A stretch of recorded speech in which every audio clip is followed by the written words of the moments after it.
इसका रिकॉर्डिंग शुरू कर देना चाहिए। डन।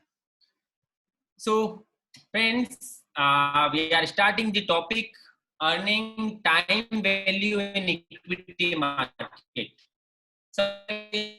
वैल्यू की बात चल रही है तो बिना ऑप्शंस के टाइम वैल्यू कमाना is not at all possible. तो ऑप्शंस की जरूरत पड़ने वाली है और ऑप्शंस ही एक ऐसा टूल है इंडियन मार्केट के अंदर में या वर्ल्ड वाइड भी स्टॉक मार्केट्स के अंदर में जहां पे हम टाइम का पैसा भरपूर कमा सकते होते हैं। और अभी की जो सिचुएशन है प्री कोरोना और पोस्ट कोरोना के बीच में ऑप्शंस की जो प्रीमियम है, बोले ना कि क्या क्या चीजें हैं जो कोरोना के बाद बढ़ गई है, तो टेंशन बढ़ी, ऑप्शंस के प्रीमियम बढ़े और एफएमसीजी शेयर्स के भाव बढ़े। ये तीन चार चीजें जो अच्छे से बढ़ी हैं, बाकी सब कुछ लोगों के वेल्थ के अंदर में टूटे हैं।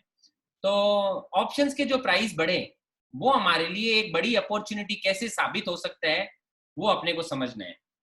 तो बहुत बेसिक से शुरू करते हैं और फिर उसको एडवांस पे लेके जाते हैं। और बेसिक पे शुरू करने के लिए पहले अपन यहाँ पे अपना ऑब्जेक्टिव देख लेते हैं। अपना ऑब्जेक्टिव है कि what we will achieve, get confidence in option trading. अगले आधे एक घंटे के अंदर में जितना कुछ हम समझेंगे उससे हमारा कॉन्फिडेंस टुवर्ड ऑप्शन ट्रेडिंग और बढ़ेगा। And understanding the risk and return profile of option writing, कि ऑप्शन राइटिंग का रिस्क रिटर्न प्रोफाइल क्या होता है वो समझ में आएगा। तो अब इसके लिए अपन वापस एक बार एक एक्सेल शीट पे चलते हैं, थोड़ी कुछ वर्किंग करते हैं उसके ऊपर में। तो मैं शेयर कर रहा हूं अभी आपके साथ में एक एक्सेल। सो आई एज्यूम आप लोग मुझे चैट के ऊपर में आंसर देना। आप लोगों को एक्सेल अब दिखने लग गई है या नहीं दिख रही है? It would be good if you can answer me on chat. Okay, great, okay, done. So चलो, तो अब शुरुआत करते हैं बेसिक से। तो बेसिक ये है कि there are only two types of options clearly, call and put. Call का मतलब राइट टू बाई होता है, राइट टू परचेज होता है, और पुट का मतलब राइट टू सेल होता है। अब मुद्दा ये आता है कि भाई ये राइट टू परचेज और राइट टू सेल क्या थे। तो कहानी को इस तरीके से इसको जोड़ देते हैं कि ये एज गुड एज एक इंश्योरेंस प्रोडक्ट है। जैसे इंश्योरेंस जो प्रोडक्ट होता है, इंश्योरेंस प्रोडक्ट के अंदर में क्या होता है, तो कोई रिस्क को वो कवर करते हैं। इंश्योरेंस प्रोडक्ट क्या करते हैं, कोई रिस्क को कवर करते हैं, उसके बदले में प्रीमियम चार्ज करते हैं। तो रिस्क कवर हुआ, प्रीमियम चार्ज होता है, और एक टाइम की वैलिडिटी होती है कि भाई इतने टाइम तक ये इंश्योरेंस वैलिड रहेगा। कार का इंश्योरेंस लिया है तो 1 साल तक वैलिड रहेगा, तो एक टाइम की वैलिडिटी होती है। The same way call option जो है वो अपर साइड के मार्केट की रिस्क कवर करता है। यदि मार्केट ऊपर चला गया तो जितना ऊपर गया उतना डिफरेंस वापस मिल जाएगा। तो जिस व्यक्ति को ऊपर के बाजार ऊपर चला जाए तो रिस्क खड़ा होता हो तो वो कॉल ऑप्शन बाई करते हैं। फॉर एग्जांपल इंपोर्टर्स जो जो डॉलर में काम कर रहे हैं, जो दूसरी कंट्रीज के साथ काम कर रहे हैं, वो इंपोर्ट कर रहे हैं। तो इंपोर्ट करते हैं तो उनको डॉलर पेमेंट करने को आता है। अब यदि डॉलर का भाव बढ़ जाए तो उनको रिस्क क्रिएट होता है, तो वो उस समय पे कॉल ऑप्शन बाई करके चलते हैं, तो उनको रिस्क कवर हो गया। पुट ऑप्शन जो है वो डाउन साइड का रिस्क कवर करते हैं। सो पुट डाउन साइड का रिस्क कवर करते हैं। फॉर एग्जांपल जिन लोगों के पास पोर्टफोलियोज खड़े हैं उनको पता है यदि मार्केट टूटता है तो उनको रिस्क खड़ा हो जाता है, उनको मार्केट में लॉस होता है, उसको कवर करने के लिए वो पुट बाई करते हैं। अपना जो इंडेक्स लॉन्ग टर्म स्ट्रेटेजी है उसके अंदर में अपन लोग भर के ये पुट ऑप्शंस को बाई कर रहे होते हैं, क्योंकि अपने को वहां पर अपने पोर्टफोलियो को डाउन साइड में प्रोटेक्ट करना होता है, और this is the best instrument to protect our portfolio on down side. अब मुद्दा आता है आज जो अभी अपन समझने वाले हैं वो है सिक्के का दूसरा पहलू, कि खरीद अगर कोई व्यक्ति रहा है तो बेच कौन रहा है। सो जो इसको बेच रहा है उस व्यक्ति को हम लोग बोलते हैं ऑप्शन राइटर। दूसरा उसका नाम है ऑप्शन सेलर। ऑप्शन सेलर वो व्यक्ति है जो as good as insurance company जैसा काम कर रहा है। तो उसके लिए क्या प्रोफाइल हो गया, he receives the premium and provides the guarantee. कि मैं ऑप्शन आपके कॉल ऑप्शन बेच रहा हूं तो कॉल ऑप्शन का प्रीमियम मुझे मिल जाएगा, और मैंने आपको गारंटी दे दी है कि 1 महीने के अंदर यदि निफ्टी ऊपर गया तो जितना जाएगा उतना मैं चुकाऊंगा, बदले में ये 300 रुपए, 400 रुपए, 600 रुपए जो भी है वो मेरे को अभी चाहिए। तो 600 रुपए मैंने आपसे ले लिया और आपको 1 महीने की guarantee they the. The same way अगर मैं पुट ऑप्शन बेच रहा हूं तो वही 500-600 रुपए मैंने आपसे ले लिया और आपको डाउन साइड की गारंटी दे दी। ये जो मैं 600 रुपए की बात कर रहा हूँ ये मैं अभी के टाइम पे बोल पा रहा हूँ क्योंकि अभी का सिनेरियो है कि ये इतना प्रीमियम चल रहा है। नॉर्मल मार्केट के अंदर में ये 150, 200, 250 रुपए तक चलता होता था। 10,000 का यदि निफ्टी चलता तो 10,000 का कॉल या पुट 200 रुपए के आसपास की एट द मनी स्ट्राइक चलती होती थी। पर वो स्ट्राइक इस महीने के अंदर में 700-800 रुपए भी चल रही थी महीने के शुरुआत पे, और अभी भी 300 रुपए के आसपास में अभी भी eight the money call put चल रहे हैं।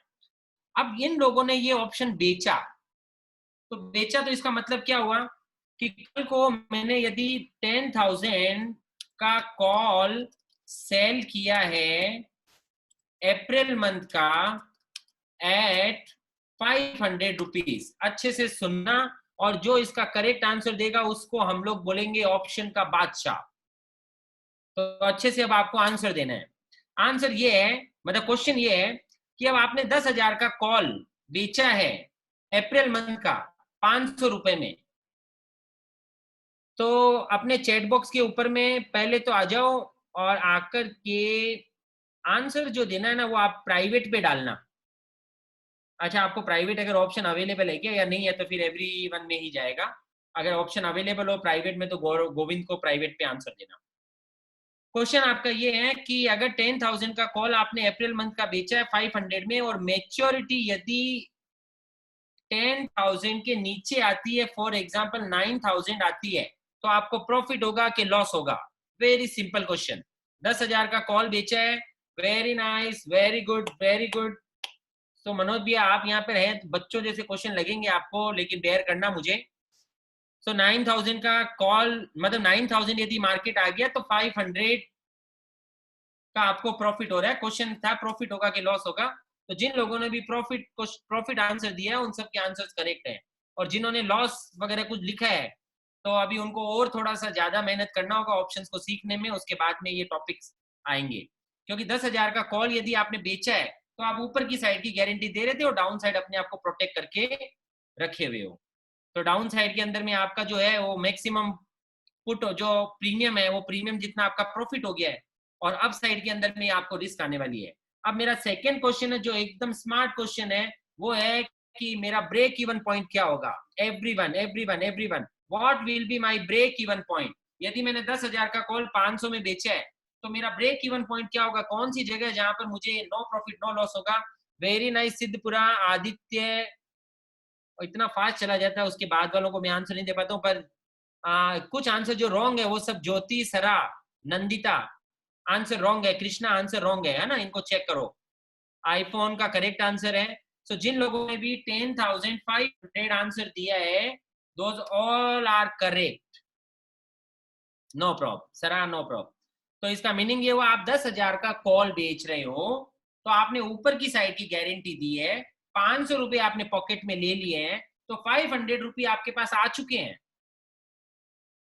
तो यदि कल को चुकाना भी पड़ जाए तो मार्केट यदि मेच्योरिटी पे 10,500 हो गया तो आपको 500 रुपए वापस पे करने को आएंगे, और आपने ऑलरेडी रिसीव किए थे 500 रुपए। सो यू आर एट नील, आप नो प्रॉफिट और नो लॉस पे खड़े हो। अब अगला मोस्ट स्मार्ट क्वेश्चन है और ये बहुत ज्यादा ट्रिकी है, जो बंदों का बहुत अच्छा ऑप्शंस का कॉन्सेप्ट क्लियर है वो इसका आंसर दे पाएंगे। मुझे फाइनली इस पूरे के पूरे ट्रेड में 1,000 रुपए का लॉस हुआ, नेट 1,000 रुपया लॉस्ट। तो मार्केट कहां पर क्लोज आया होगा?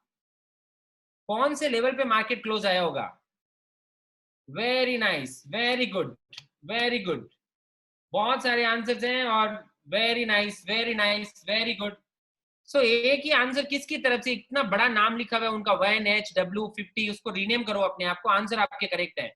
Saket very good, Devraj very nice. So 11,500, और भी बाकी बहुत सारे लोग हैं जिनके नाम नहीं बोल पाया हूं मैं। 11,500 यदि मार्केट क्लोज होता है तो दैट मीन्स आपने 10,000 का कॉल बेचा था, बाजार 11,500 क्लोज हुआ, तो 1,500 आपको वापस चुकाने को आए।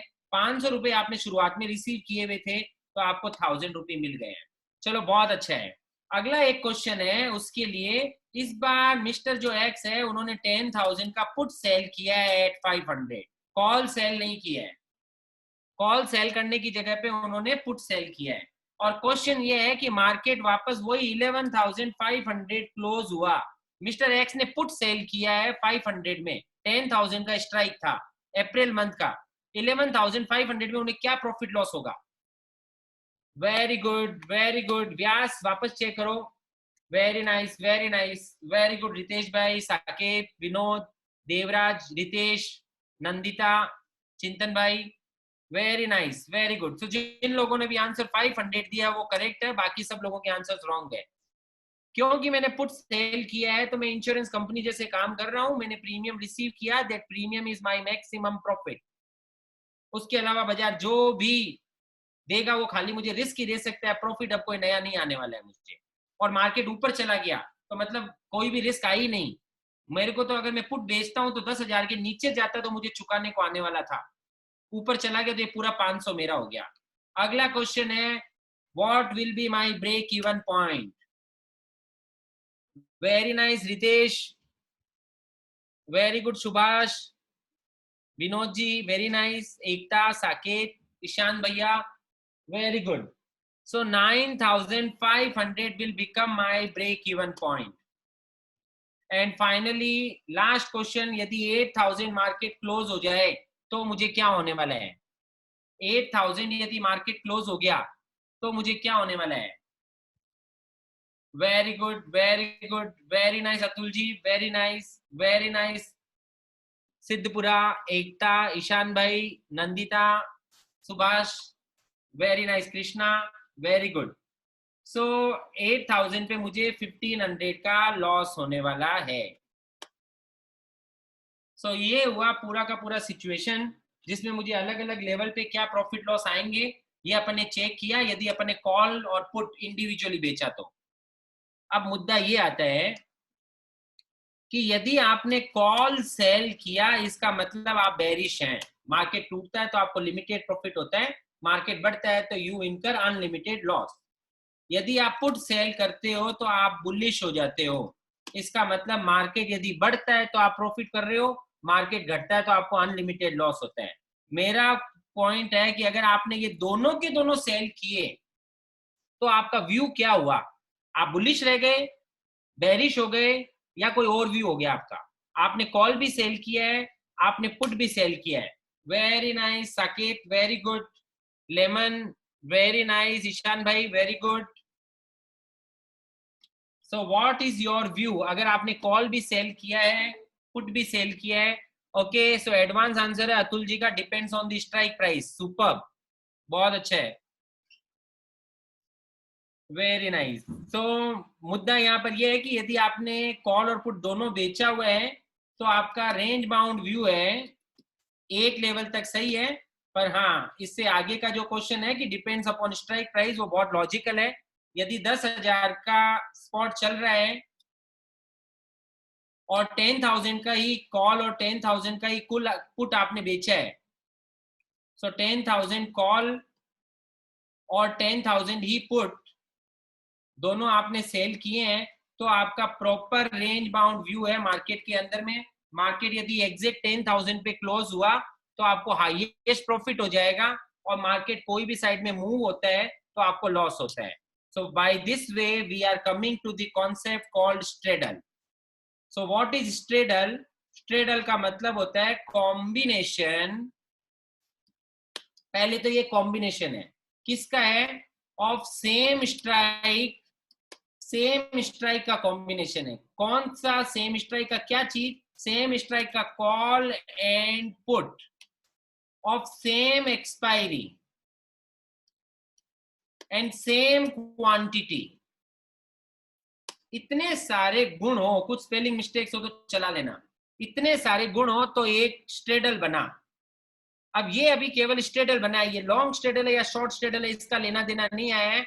यदि सेम स्ट्राइक का मतलब मानो 10,000 का कॉल और पुट का कॉम्बिनेशन है, दोनों के दोनों अप्रैल मंथ के ही हैं, और दोनों के दोनों मैंने हजार क्वांटिटी ट्रेड किए हैं, लॉन्ग या शॉर्ट वो बाद में समझते हैं। तो ये एक मैंने स्ट्रेडल को ट्रेड किया है।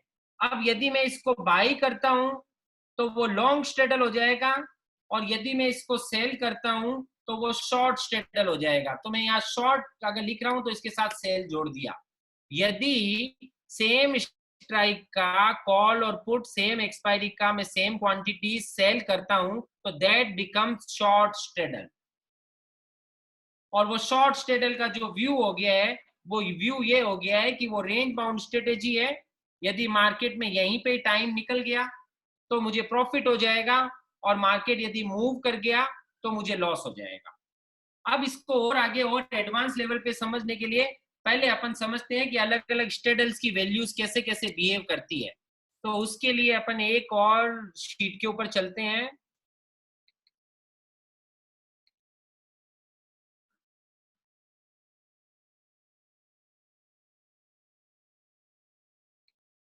Just a second friends.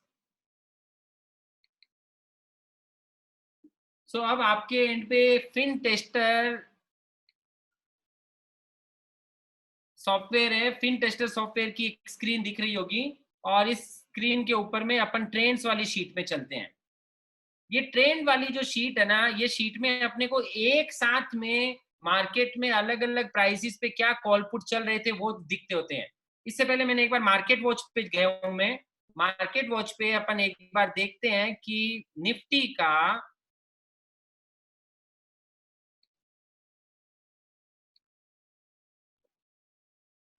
Second April को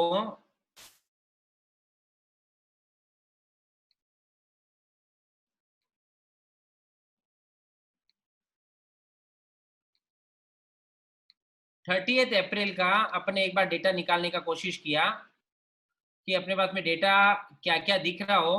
तो एक बार अपन डेटा को चला के देख रहे हैं। तो यहाँ पर पहले मैं एक बार का डेटा इसको चलाया है मैंने, और 13 अप्रैल का डेटा मैं देख रहा हूँ। तो 13 अप्रैल को इंडेक्स जो है वो 9021 चल रहा था फ्यूचर। 9000 का जो कॉल है वो चल रहा है 670, और 9000 का जो पुट है वो चल रहा है 650।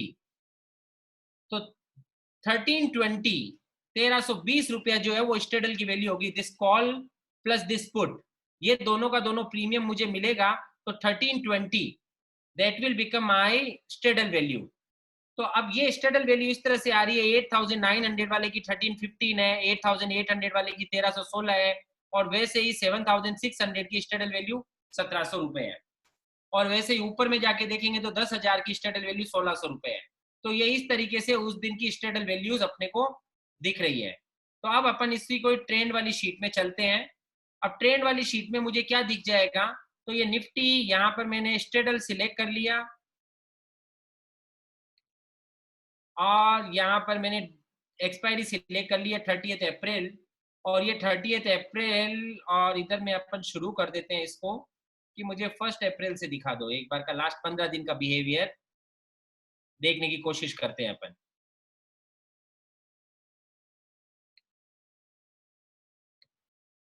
यस। तो डेटा के अंदर में जो 1100-1200 रुपए के आसपास का जो स्ट्रेडल था वो वापस और चेंज होते होते अभी के टाइम पे अपने पास में ऑलमोस्ट 800-900, और आज के दिन जब अपन देखेंगे तो वो 600 रुपए के आसपास का स्ट्रेडल चल रहा है। तो अब ये स्ट्रेडल का अपने लिए क्या क्या लेना देना है, उसके लिए अब अपन इसको और डिटेल में जाकर के देखते हैं कि कल को अगर यही ट्रेड अपने को मारना होता है अलग अलग स्ट्राइक के ऊपर में, तो हम लोग इसको कैसे मैनेज करते, कैसे इसमें प्रॉफिट लॉस को ट्रैक कर रहे होते। तो उसके लिए वापस मैं एक बार फिर से प्रेजेंटेशन वाली स्लाइड पे आ रहा हूँ पहले।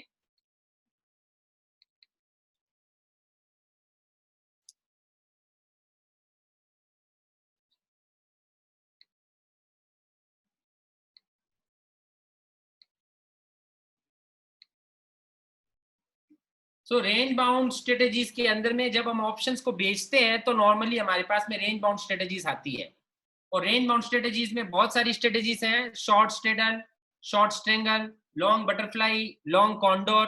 Ratio front spread, long calendar, ऐसे ये अलग अलग स्ट्रेटेजी से अपन रेंज बाउंड व्यू बना सकते हैं मार्केट में। पर पहले आज हम जो समझने वाले हैं वो हम समझने वाले हैं केवल और केवल शॉर्ट स्ट्रेडल। तो अब मुद्दा आता है कि अगर अपन ने शॉर्ट स्ट्रेडल बनाया हुआ है तो हमको रिस्क कब आती है। तो यहाँ पर अपन ने देखा शॉर्ट स्ट्रेडल के अंदर में अगर सेम स्ट्राइक का कॉल पुट अपन ने बेचा है तो अपना शॉर्ट स्ट्रेडल बन रहा है, और उसका पे ऑफ टेबल के अंदर में अपन देख रहे होते हैं कि कैसे उसका अलग अलग लेवल पे पे ऑफ आता है, जो अपन ने अभी देखा। तो अब मुद्दा आता है कि अपने को इसमें रिस्क कब आने वाली है, क्या लेवल आने वाला है जब हमारे को वही शॉर्ट स्ट्रेडल रिस्की हो जाता है, और अब उस रिस्क को हम कैसे कवर करने वाले हैं। तो सबसे पहले शॉर्ट स्ट्रेडल, इसके अंदर में रिस्क कब आती है, तो रिस्क आती है जब मार्केट मूव करता है, मूवमेंट के कारण रिस्क आती है। अब मूवमेंट के कारण रिस्क क्यों आती है, इसको समझने के लिए मैं एकदम इजी टॉपिक एक शुरू कर रहा हूं, जिसके कारण से इस पूरी की पूरी स्ट्रेटेजी और आज के सेशन का कलर ऑल टुगेदर चेंज हो जाएगा, और इसको मजा आने दिखने लग जाएगा कि आपको समझ में आएगा कि why we are making money and why we are losing money. तो मैं कॉन्सेप्ट पहले डिस्कस कर रहा हूं यहाँ पे अब आपके साथ में डेल्टा का।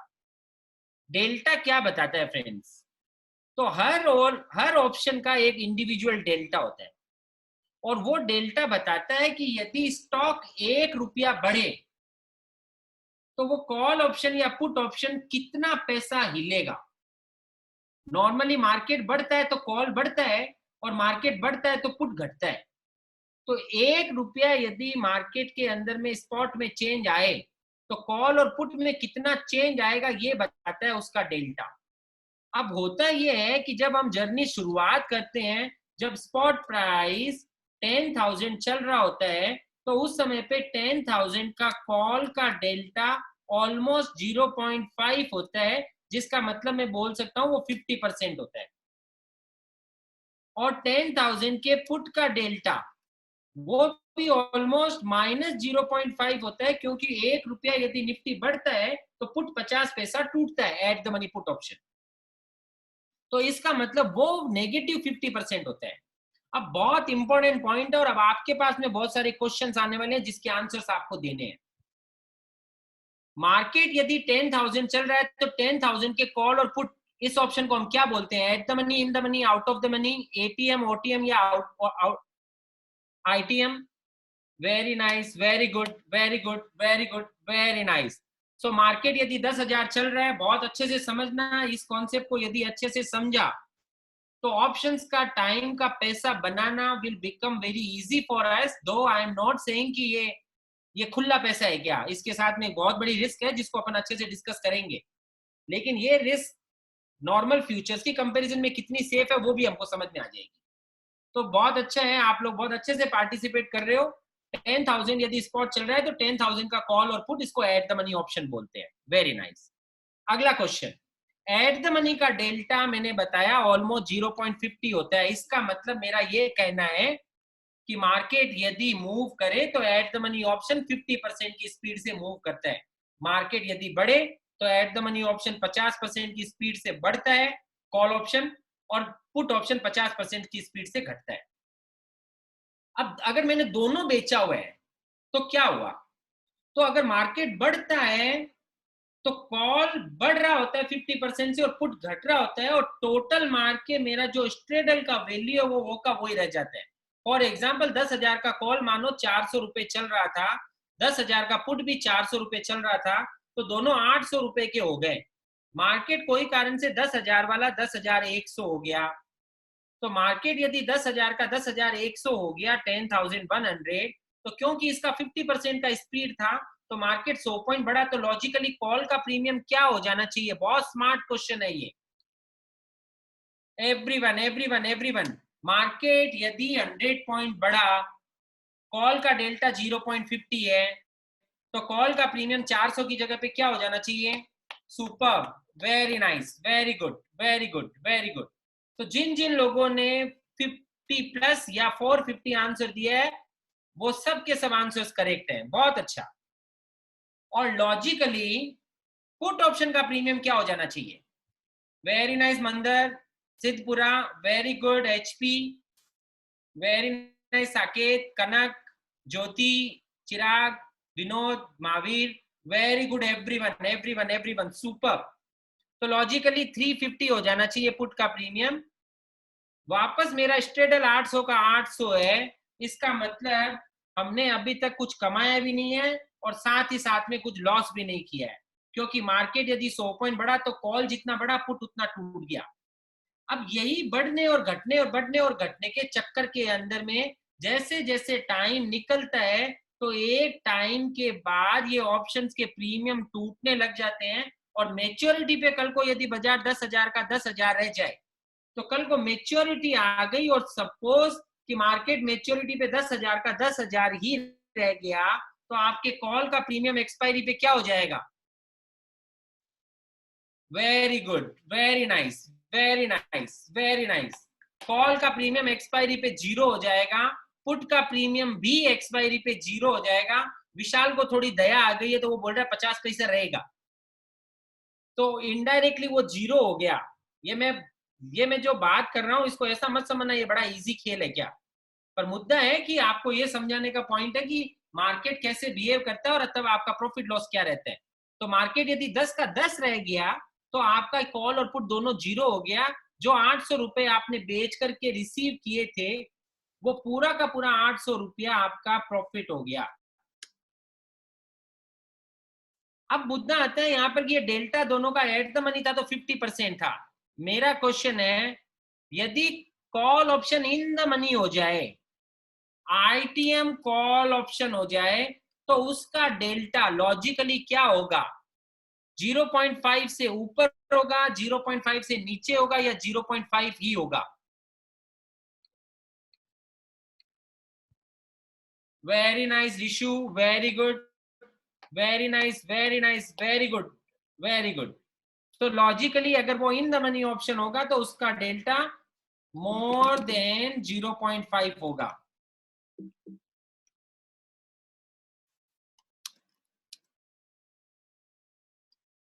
वेरी गुड, वो 0.6 लिखा है जिसने 0.75, 0.9 सब आंसर्स करेक्ट है। अच्छा, डेल्टा 1 से ऊपर नहीं जाएगा ये हम समझ सकते हैं ना, कि मार्केट यदि 1 रुपया बढ़ता है तो कॉल 1 रुपये से ज्यादा नहीं बढ़ेगा, तो कॉल का हाईएस्ट डेल्टा 1 हो सकता है। सिमिलरली यदि वो इन द मनी पुट हो जाता तो उसका डेल्टा क्या होता? इन द मनी पुट का डेल्टा क्या रहता? लॉजिकली माइनस में होता है पुट ऑप्शन का delta. So in the money put का डेल्टा क्या होता? लगभग -0.5 से नीचे, मतलब -0.75। Very nice, very good, very good, very nice, very nice.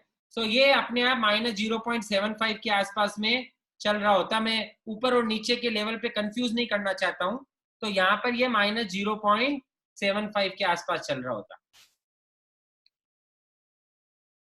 अब ये पॉइंट को समझाने का लॉजिक ये है कि इसका मतलब जो खेल हो रहा है वो ये हो रहा है कि शुरुआत में जो खेल एट द मनी पे दोनों की स्पीड को सेम चला रहा था, वो स्पीड जैसे ही मार्केट इन द मनी या एट द मनी होने लगता है, इसका मतलब इन द मनी या एट द मनी का मीनिंग क्या हुआ कि 10,000 से जैसे मार्केट चेंज हो जाता है तो मार्केट 10,000 से चेंज होकर के 10,400 हो गया। 10,400 हो गया तो अब आपका जो कॉल है ये पूरा का पूरा इसी को ही एक बार यहाँ पर वापस अपन लेते हैं और इसको ले आते हैं दोबारा, इसको कॉपी पेस्ट करते हैं। अब ये 10,000 की जगह पे 10,400 हो गया मार्केट। अब आपका कॉल का डेल्टा 0.50 वाला 0.75 हो गया सपोज, तो पुट का डेल्टा -0.25 हो जाएगा। इसका मतलब अब यहाँ पर 75% की स्पीड है और यहाँ पर 25% की स्पीड चल रही है। अब मेरा क्वेश्चन ये है फ्रेंड्स, अब यदि मार्केट में नया मूवमेंट आता है तो क्या दोनों कॉल पुट के प्रीमियम सेम प्रोपोर्शन में चेंज होंगे? क्या दोनों कॉल पुट के प्रीमियम सेम प्रोपोर्शन में चेंज होंगे? Very nice, very good, very good, very good, very good, super. तो दोनों कॉल पुट सेम प्रोपोर्शन में चेंज नहीं होंगे, और कॉल पुट दोनों अगर सेम प्रोपोर्शन में चेंज नहीं होते तो वहां से एक ऑप्शन राइटर की रिस्क खड़ी हो जाती है। जब तक कॉल जितना बढ़ रहा था पुट उतना घट रहा था तो उसको कोई टेंशन नहीं था, क्योंकि जितना कॉल में लॉस हो रहा था उतना पुट में आ गया, जितना पुट में लॉस हो रहा था उतना कॉल में आ गया, और इन दोनों की उछल कूद के कारण से टाइम निकल रहा था, और because you were theta long तो टाइम के कारण आपको पैसा दोनों मिलता चला गया। लेकिन जैसे ही मार्केट के अंदर में दोनों की स्पीड चेंज हुई, तो अब अगर आपने दोनों 1000 कॉल बेचे हुए थे, 1000 कॉल और 1000 पुट, तो फ्रेंड्स इसका मीनिंग हो गया कि जो डेल्टा पहले आपका न्यूट्रल था, अब वो डेल्टा क्या हो गया होगा आपका, कम ऑन।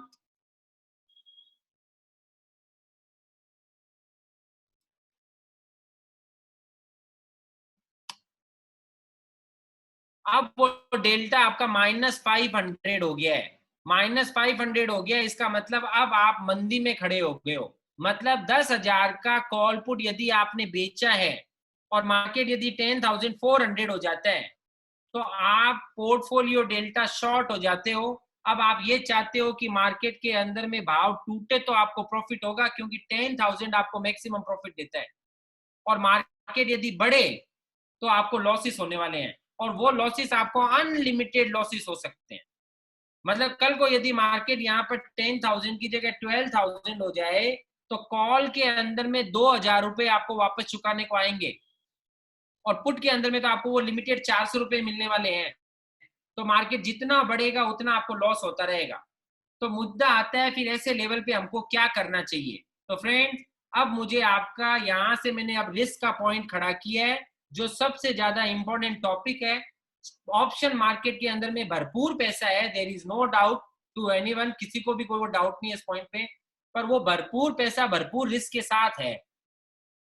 तो फोकस अपना जो हो कि how we can control the risk in option trading, that can make sense for us for longer run. 18 साल से हम लोग ये काम कर रहे हैं, और बहुत सारे काम किए, प्रॉफिट लॉसेस ये वो सब कुछ कर करके देखा हुआ है। और करके हमने जो सबसे बड़ा जो मूल मंत्र सीखा है ना, वो ये सीखा है कि आपको बड़े लॉसेस कभी नहीं होने चाहिए। यदि आपको बड़े लॉसेस नहीं होते हो, तो आप अपने आप लॉन्ग रन के अंदर में पैसे बना लेते हो, क्योंकि अपॉर्चुनिटी आपको फिर मिल जाती है। तो मुद्दा यहाँ पर सबसे पहला और सबसे जरूरी एक ही है, how we are going to control the risk. तो रिस्क पहले क्या क्या आई, पहली रिस्क आ गई है अनलिमिटेड लॉस की। दूसरी रिस्क आ गई है आपका जो रेंज बाउंड व्यू था, गॉट चेंज टू बुलिश और बेरिश, बिना कोई आपकी इच्छा के आपके अकाउंट के अंदर में मंदी की पोजीशन खड़ी हो गई। आपने 10,000 का कॉल पुट बेचा था, आप रेंज बाउंड व्यू वाले थे, पर जैसे बाजार 10,400 500 हुआ और आपका डेल्टा यदि -500 हुआ, तो आपके नहीं चाहने पर भी आपके अकाउंट के अंदर में मंदी की पोजीशन खड़ी है अभी। अगर भाव टूटता है तो आप कमाते हो, भाव बढ़ता है तो आप लॉस करते हो। तो मेरा व्यू बिना चाहे मेरा चेंज हो गया है, अनलिमिटेड लॉस हो रहा है। अब मेरा आपसे क्वेश्चन है, क्या क्या मैं कर सकता हूं। कम ऑन एवरीवन पार्टिसिपेट, जो जितना ज्यादा पार्टिसिपेट करेगा वो उतना मस्त यहाँ से आंसर्स लेके जाने वाले हैं। क्या क्या करना चाहिए, ओके सुसिद्धपुरा, कॉल बाई कर सकते हैं, हेज कर सकते हैं, अपर कॉल बाई कर सकते हैं, ओके डेल्टा न्यूट्रल कर सकते हैं, पुट सेल कर सकते हैं, very good very good, okay break even तक वेट कर सकते हैं, फ्यूचर बाई कर सकते हैं, बहुत अच्छा। चलो चलो एक काम करते हैं, मैं ये सब आंसर्स यहाँ लिखता हूँ।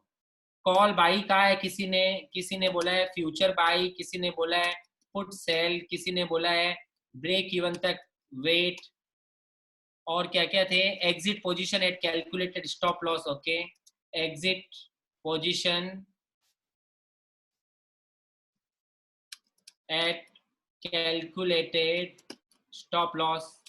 ये मैं आपको बता देता हूँ, ये सारा का सारा जो काम अभी करने का लॉजिक है वो क्या है। हर जो स्टेप जो लेने वाले हैं ना हम, आप अपनी ट्रेडिंग में अगर ऐसा कुछ काम करते हो तो आप उस समय पे क्या करते हो, आपको वो बताना है। तो हम समझेंगे कि वो करने में क्या बेनिफिट है या उसके क्या प्रॉब्लम्स है। Change straddle, okay sell ATM call, okay sell ATM call, Atul ji buy in the money call करके एटीएम कॉल करोगे या एक और एटीएम और कॉल सेल कर दो, क्या किया आपने ये। ओके विवेक मित्तल डेल्टा हेजिंग,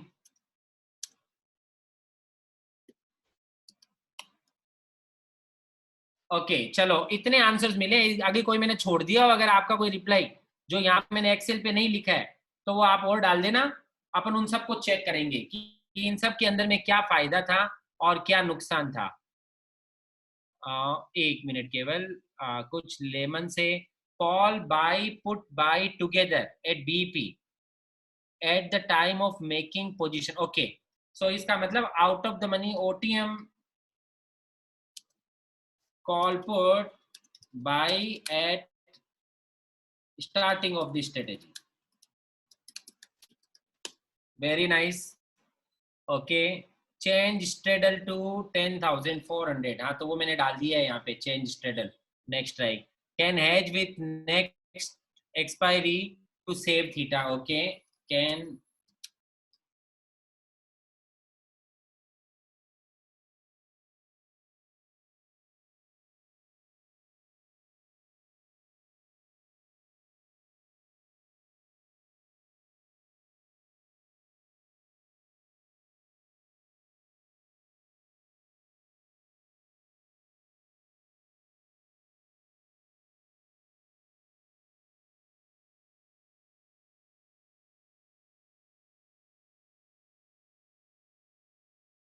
सो अपन क्या करते हैं, अपन अब इन सब टॉपिक्स के नीचे में थोड़ी सी लाइंस और इंसर्ट कर देते हैं।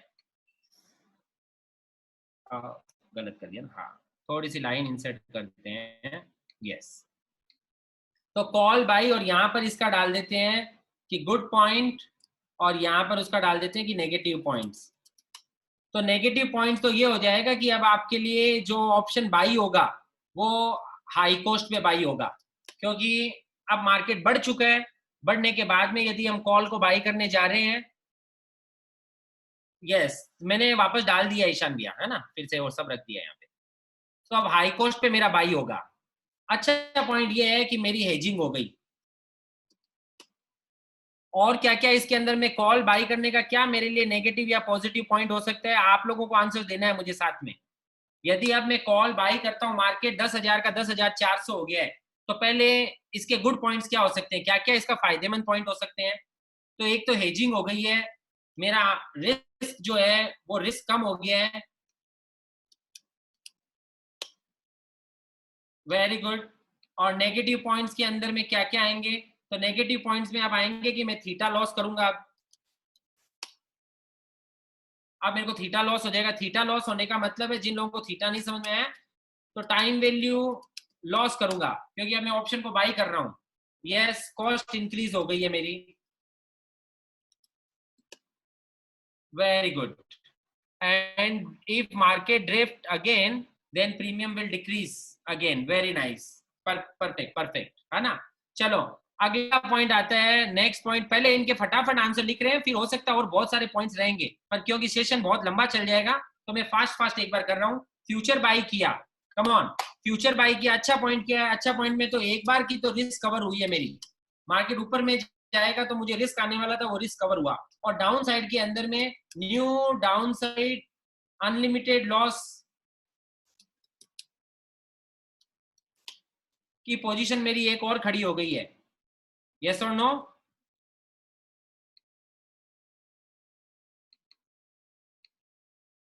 ओके, एक बड़ा प्रॉब्लम पता है फ्रेंड्स इसमें क्या आने वाला है फ्यूचर्स के अंदर में, नहीं चा yes, very nice Suresh ji, बहुत अच्छा पॉइंट है ये। नहीं चाहते हुए आपका मार्जिन रॉकेट हो जाएगा। ये बहुत प्रैक्टिकल पॉइंट है कि मार्जिन एकदम जबरदस्त बढ़ गया, क्योंकि अब आपने एक फ्यूचर की पोजीशन ले ली, उसका एक्सपोजर मार्जिन, उसका इनिशियल मार्जिन और बढ़ गया, तो एक लेवल पे आप थक जाओगे, क्योंकि मेंबर तो आपसे पैसे मांग रहा होगा कि नया मार्जिन दो। तो ये एडिशनल कैपिटल जो रिक्वायर्ड है वो अपने आप में एक पॉइंट है। और उसके बाद में भी अभी भी आपका जो ऊपर की साइड का जो पॉइंट है वो कवर हुआ है, पर डाउन साइड के अंदर में अभी आपकी रिस्क खड़ी है। इसके अलावा और कोई खास पॉइंट है इसके अंदर में? Very good. अच्छा, एक इसमें जो फायदेमंद है वो ये है कि टाइम वैल्यू लॉस नहीं हुआ। आपने कोई भी टाइम वैल्यू नहीं चुकाया। नॉर्मली कॉल बाई किया होता तो आपने टाइम वैल्यू चुकाया होता, पर यहां पर आपको टाइम वैल्यू चुकाने को नहीं आया, तो that was the good point. Okay, चलो अब आते हैं तीसरा पॉइंट। एडिशनल अगर अपन ने पुट सेल कर दिए होते, सो पुट सेल कर दिए होते तो क्या मुझे बेनिफिट होता? कम ऑन, एक बेनिफिट तो ले लू, नया टाइम वैल्यू और रिसीव हो जाता। पर इसके साथ में प्रॉब्लम ये आती है कि मार्जिन इंक्रीज हो जाएगा आपका। Very nice, very nice, very good. तो आपने अगर नया पुट सेल किया तो आपने क्वांटिटी और बढ़ा दी, 1000 की जगह पे क्वांटिटी 1500 कर दी या 1500 कर दी, जितना आपका डेल्टा आउट हो रहा था। फॉर एग्जाम्पल यहाँ पर डेल्टा 25 पैसे का है, ये 75 का है तो 750 है। तो यहाँ पर इस 1000 की क्वांटिटी को आप -3000 करोगे, 3000 क्वांटिटी करोगे तब डेल्टा न्यूट्रल हुआ। तो इसका मतलब 2000 नई क्वांटिटी आपको बेचने को आ गई। पहले 2000 स्टेबल बेचे थे, 2000 नए बेच दिए। तो नया बेच दिया तो आपका मार्जिन एकदम सुपर सॉलिड इंक्रीज हो जाएगा। अच्छा, दूसरा एक पॉइंट अच्छा है, लॉजिकल है ईशान भाई, कि अब डाउन साइड की रिस्क जो है वो इंक्रीज हो गई है। हालांकि वो out of the money options हो गया है, तो डाउन साइड की रिस्क इंक्रीज हुई हुई है। अच्छा, बीईपी तक वेट करने का पॉइंट है कि भाई बीईपी तक वेट कर लो।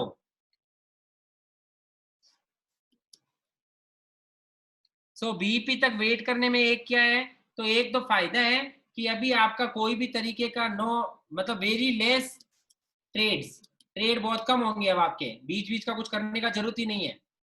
तो लेस ट्रेड हो गए, लो हैंडलिंग चार्जेस हो गया, व्यक्ति अपने जॉब पे जा रहा है तो भी काम कर सकता है। लेकिन रिस्क ही ये हो गया कि जब भी आप एग्जिट करोगे तो फुल लॉस बुकिंग हो जाएगा आप सीधा बार। तो एक मोमेंट के लिए भी यदि ब्रेक इवन की नजदीक जाकर के बाजार आया और वापस रिवर्स हो गया तो आपका तो लॉस बुक हो गया।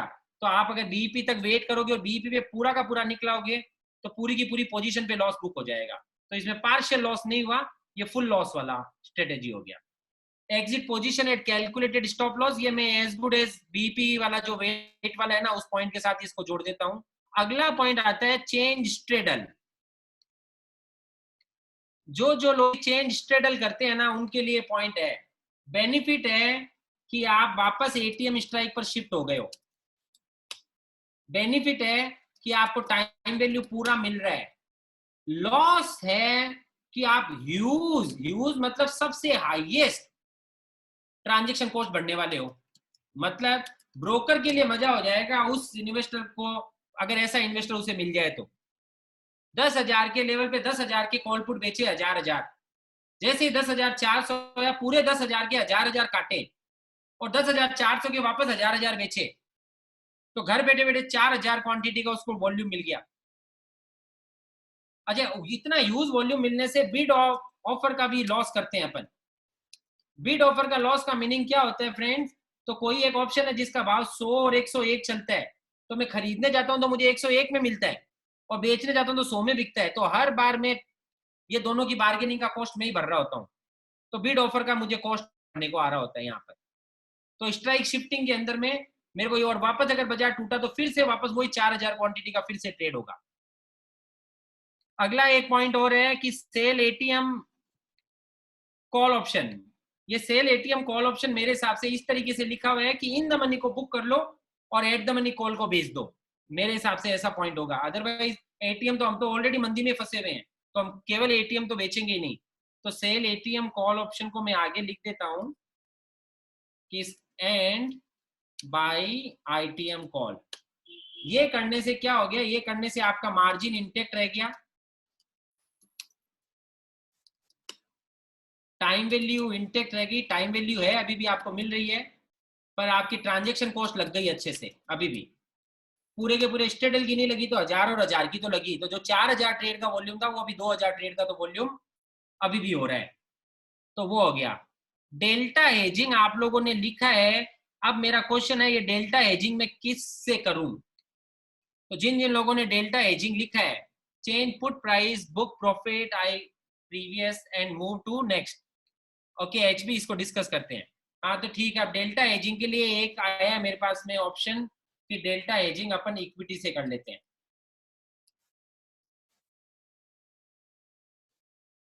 यहाँ लिख देता हूँ यूज इक्विटी। ओके, एक तो इक्विटी से डेल्टा हेजिंग कर सकते हैं, और कैसे कैसे कर सकते हैं डेल्टा हेजिंग?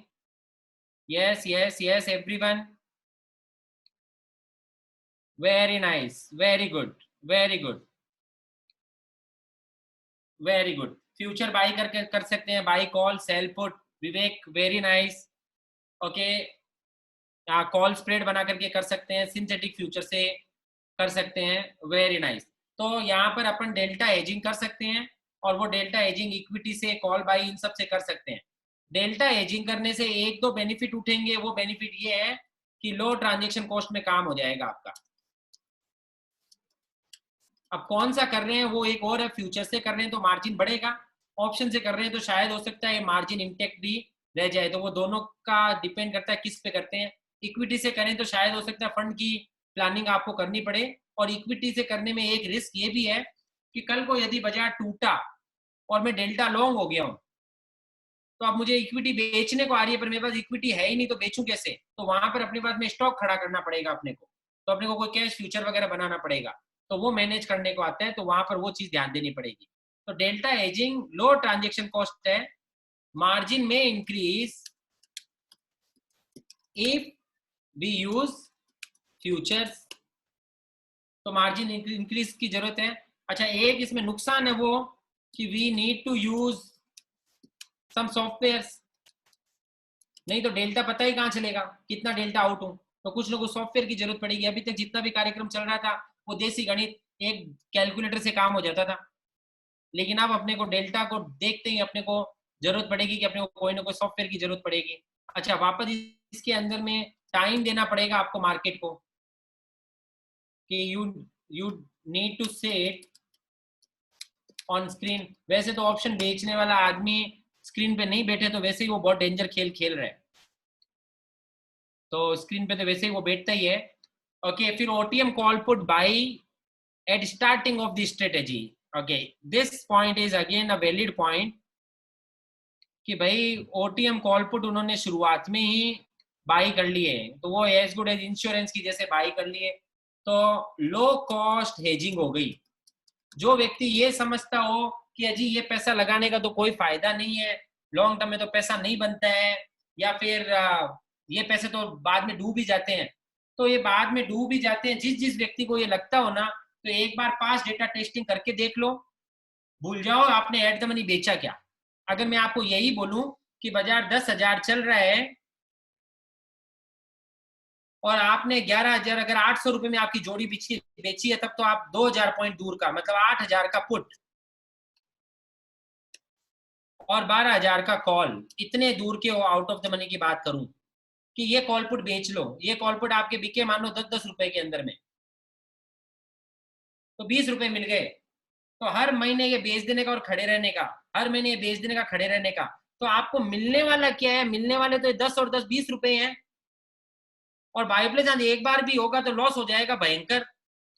तो अगर आप ये बोलते हो कि नहीं साहब ये इतने दूर दूर के हल्के फुल्के कॉल पुट बेच करके कोई काम नहीं होने वाला है, इससे कोई बड़ा पैसा बनेगा नहीं और एक बार लग जाएगा जोर से, तो अगली लाइन बहुत अच्छे से सुनना। इसका मीनिंग है, इसका रिवर्स करने वाला व्यक्ति नुकसान नहीं कर रहा है, दूर दूर के कॉल पुट वो खरीद रहा है, तो उसके लिए एग्जैक्टली इसका उल्टा हो गया कि लगा तो 10-10 रुपए लग गए, लेकिन जब मिलेगा तो वो कवर हो जाएगा, वो इंश्योरेंस की जैसा काम हो गया। पर अब इसके बाद में आप एकदम चैन की नींद सो रहे होंगे, आपको वो टेंशन नहीं हो रही होगी कि मेरे साथ में क्या होने वाला है, मेरे पैसे पूरे के पूरे जितने कमाए सब रातों रात नहीं उड़ जावे, घर का पैसा नया नहीं लग जावे, कुछ भी हो सकता है। 2 महीने पहले तक एक व्यक्ति ये नहीं कहता था कि 12,000 के निफ्टी को कि 11 से भी नीचे जाएगा क्या।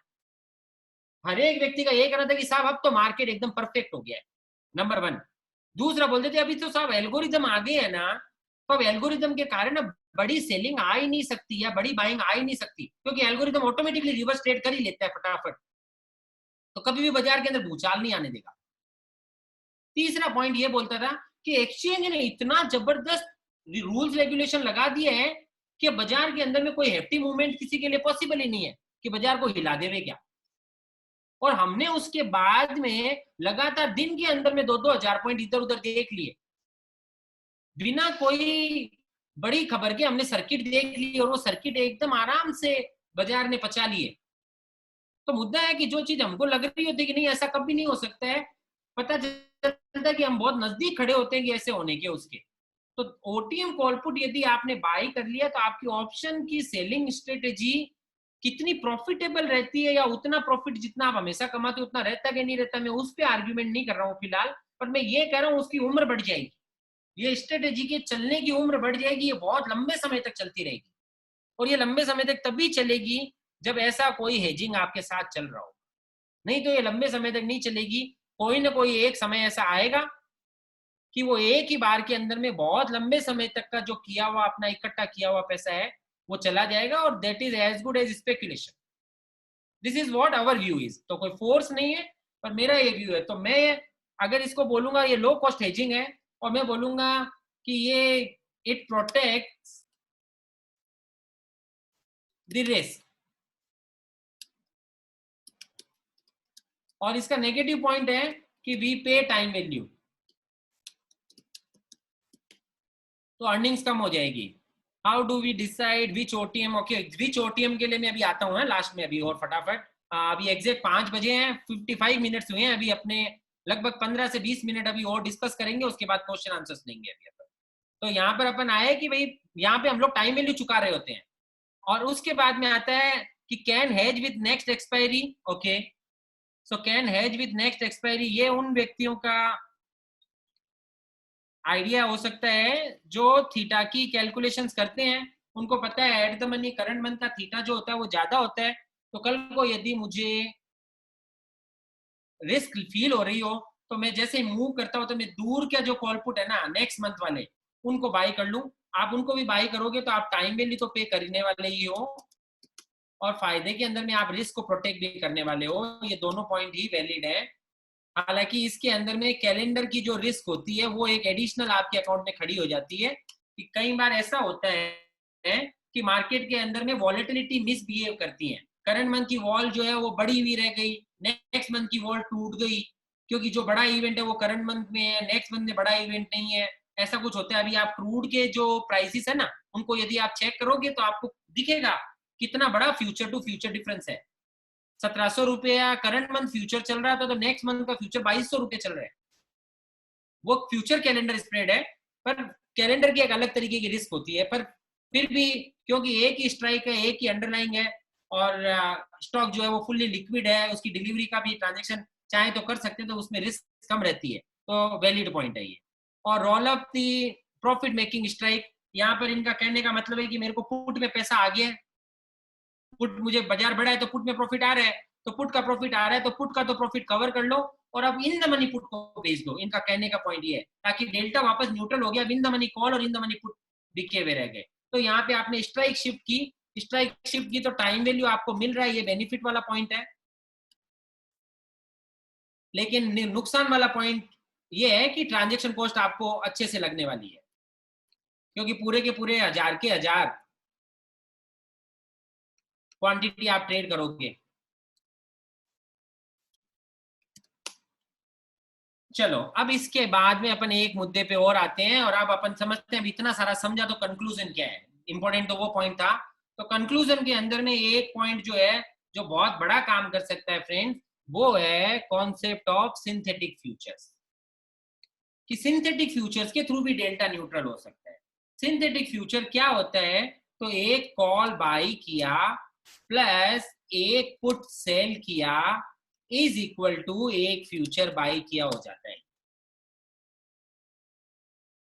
मीनिंग ये हुआ यहाँ पे मेरा यदि 500 का डेल्टा शॉर्ट हो गया है, तो मैं अगर 500 कॉल बाई कर लूं, तो कॉल बाई किए आपने 500 और 500 पुट शॉर्ट कर दूं, तो क्वांटिटी मेरे पास में अब नई क्या हो गई है? तो मेरे पास नई क्वांटिटी, पहले मेरे 1000 शॉर्ट थे कॉल, प्लस अभी 500 मैंने उसमें से बाई कर लिए, तो मेरे पास में 500 कॉल शॉर्ट रह गए।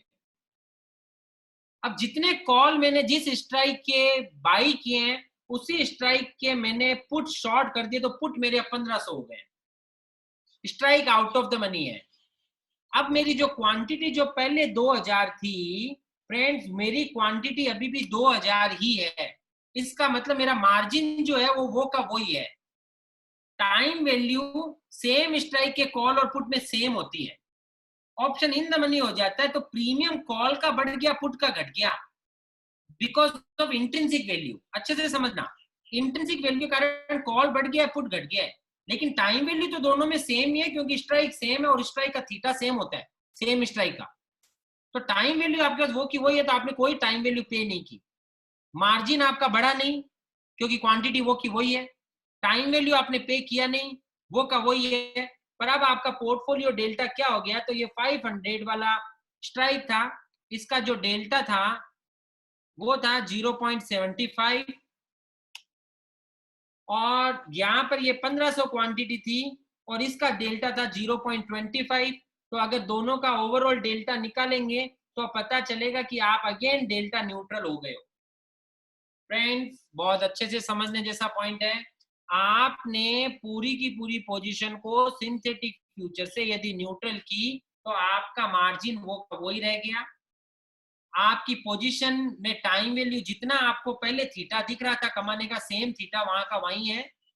आपने इनडायरेक्टली लॉस बुक किया ही है, पार्शियल लॉस बुक किया। इसका मतलब आपने कॉल को बाई किया और पुट को सेल किया। तो कॉल को बाई किया तो प्रीमियम पे कर दिया, पुट को सेल करके प्रीमियम रिसीव किया।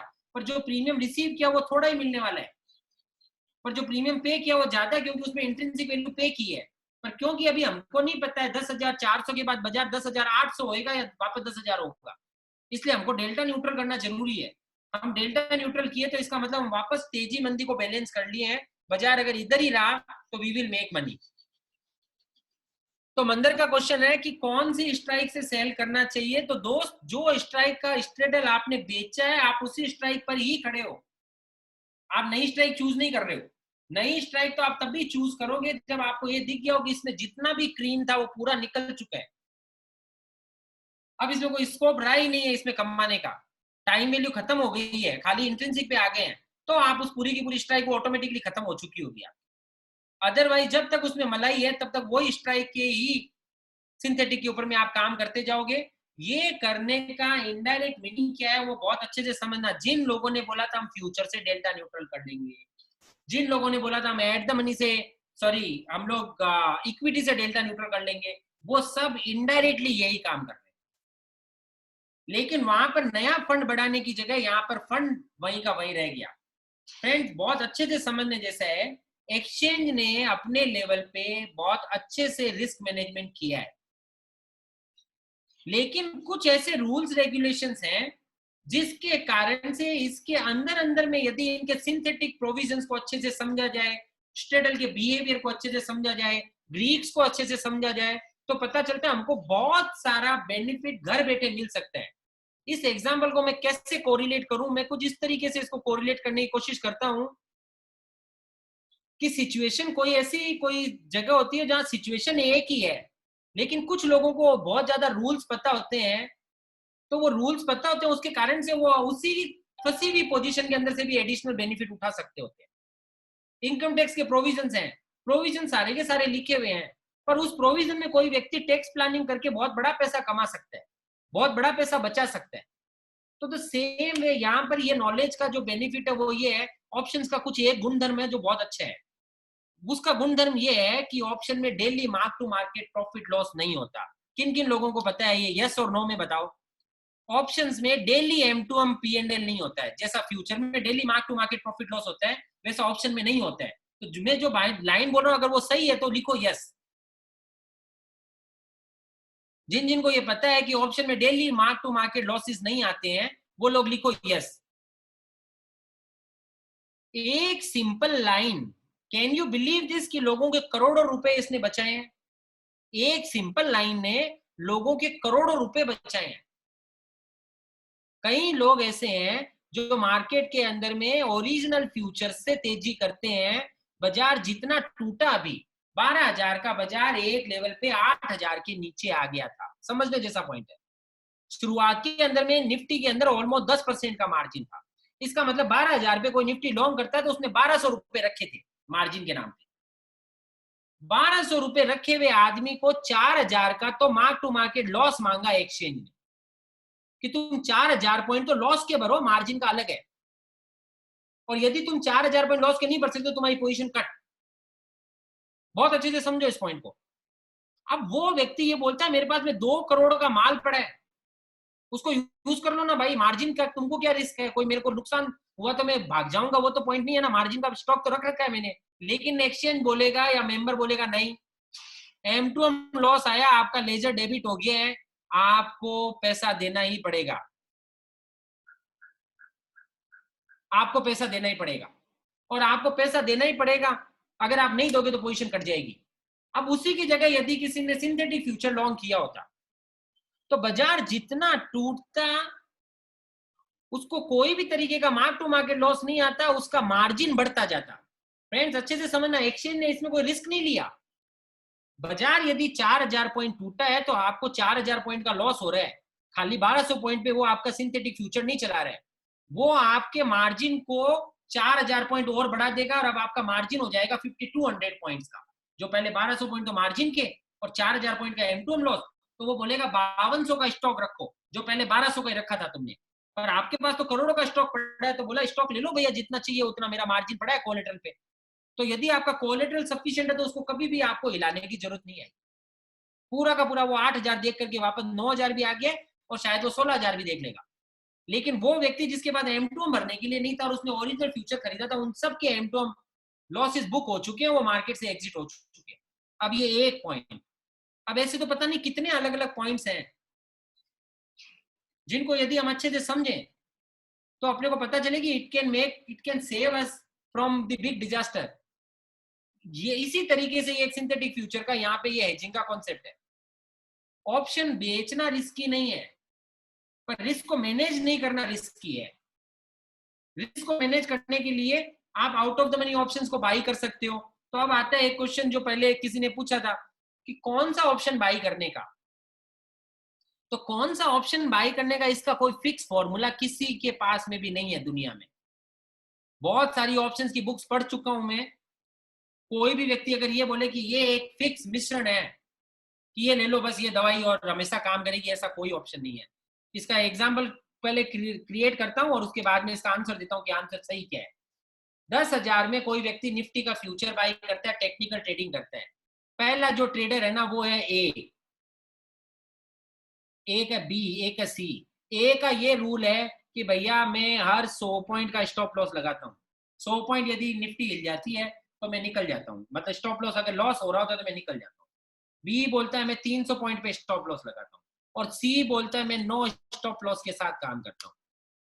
तो ए का सबसे ज्यादा बार स्टॉप लॉस हिट होगा, बी का मीडियम लेवल पे हिट होगा, मीडियम क्वांटिटी हिट होगी, और सी की सबसे लेस क्वांटिटी हिट होगी।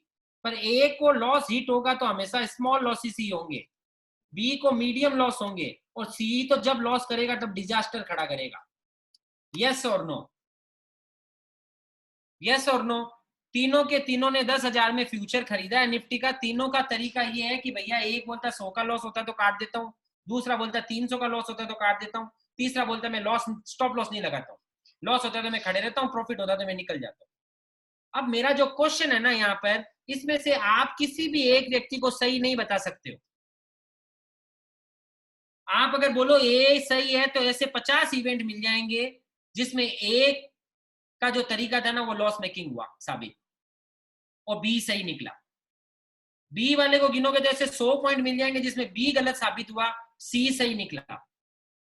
और सी वाले का गिनोगे तो ऐसे 1000 मिल जाएंगे ऐसे जिसमें सी ने पूरे के पूरे पैसे डुबा दिए। पर तीनों व्यक्ति अपनी अपनी जगह पे सही हो सकते हैं, उनका कोई डिसिप्लिन होना चाहिए, उनका कोई एक तरीका होना चाहिए जिससे वो मानते हो कि बस ये हुआ तो ये मेरे लिए एक्सेप्टेबल है, तो वो सही है। अब ये का यही मुद्दा है कि यहाँ पर हमको कौन सा हेजिंग लेने का। तो ए एक ऐसा व्यक्ति है जो बोलता है एग्जैक्ट बीईपी पे ले लेता हूँ, बी बोलता है 1.5 टाइम्स ऑफ बीईपी पे ले लेता हूँ, सी बोलता है 2 टाइम्स ऑफ बीईपी पे ले लेता हूँ। मीनिंग कुछ इस तरीके से मैं कुछ ना कुछ फिगर्स बोल रहा हूँ। तो ये हर व्यक्ति के रिस्क रिटर्न प्रोफाइल के ऊपर डिपेंड करता है। ए यदि एग्जैक्ट बीईपी पे ले लेता है ना तो उसकी बटरफ्लाई बहुत नजदीक की बनेगी, टाइम का जितना पैसा कमाया होगा उसमें से ऑलमोस्ट 50-60% वापस हेजिंग में दे दिया होगा, तो मिलेगा भी तो कम मिलेगा, लगेगा भी तो कम लगेगा। बी का उससे थोड़ा मिलेगा तो ज्यादा मिलेगा, लगेगा तो थोड़ा ज्यादा लगेगा। सी का मिलेगा तो और ज्यादा मिलेगा, लगेगा तो और ज्यादा लगेगा। मेरा ये कहना है जो व्यक्ति आज तक हेजिंग कर ही नहीं रहे थे ना, वो एकदम दूर दूर के हेजिंग लेना शुरू कर। दूर दूर के हेजिंग मतलब 2 गुना। ये वाला जो पॉइंट है ना, ये केवल और केवल मेरा सजेशन है, आप अपना बुद्धि खुद लगाना। पर मेरा कहना है मैं ये करता हूं कि मानो यदि मैंने 800 रुपए में स्टेडल बेचा तो मैं 1600 पॉइंट दूर का कॉल और 1600 पॉइंट दूर का पुट वो मैं लेके रख दूंगा बाय डिफॉल्ट। तो मुझे पता है 800 कमाने के थे, 800 दे दिए बाजार में, मैटर खत्म। कल को अगर बाजार सीधा 3000 पॉइंट का सर्किट ही खोला तो 800 लग गए, मैटर खत्म हो गया। और अब उसके बाद में डेल्टा न्यूट्रल वाला वो जो सारा काम है वो चला नहीं है। वो पुट मैंने जो कॉल पुट बाई किया वो एज गुड एज मैंने उसको कंसिडर ही नहीं किया। वो पड़े भी है क्या मेरे पास, वो साइड में पड़े हैं बस। कल को कुछ डिजास्टर होएगा तो उनको यूज होने वाला है वो। अब बाकी का जो गेम में खेल रहा था वो खेल रहा हूँ। तो मेरा प्रॉफिट एक नॉर्मल इन्वेस्टर से मेरा प्रॉफिट कम होगा। कितना कम होगा भाई? वो जितना वो दो डबल स्ट्रेडल की वैल्यू के दूर के जो कॉल पुट थे उसका जो प्रीमियम था उतना मेरा कम हुआ। ओके सरा, मैं कोशिश करता हूँ है ना इसको और समझाने की। 1 मिनट है ना, जस्ट 1 मिनट मुझे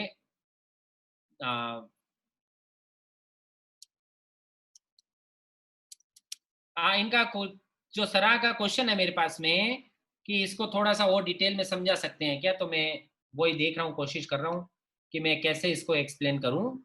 तो अपन एक काम करते हैं, अपन ये कल के अच्छा ये शेयर नहीं किया, ओके मैं शेयर कर रहा हूँ आपके साथ। ये है ना, अभी मैं आपके साथ फिनटेस्टर सॉफ्टवेयर को वापस शेयर किया हूँ, ये कल का डेटा है। अभी मानो कल किसी ने स्टेडल को बेचा होता तो कल 700 रुपए में जोड़ी बिक रही है। यस और no? Can you see the screen everyone? Everyone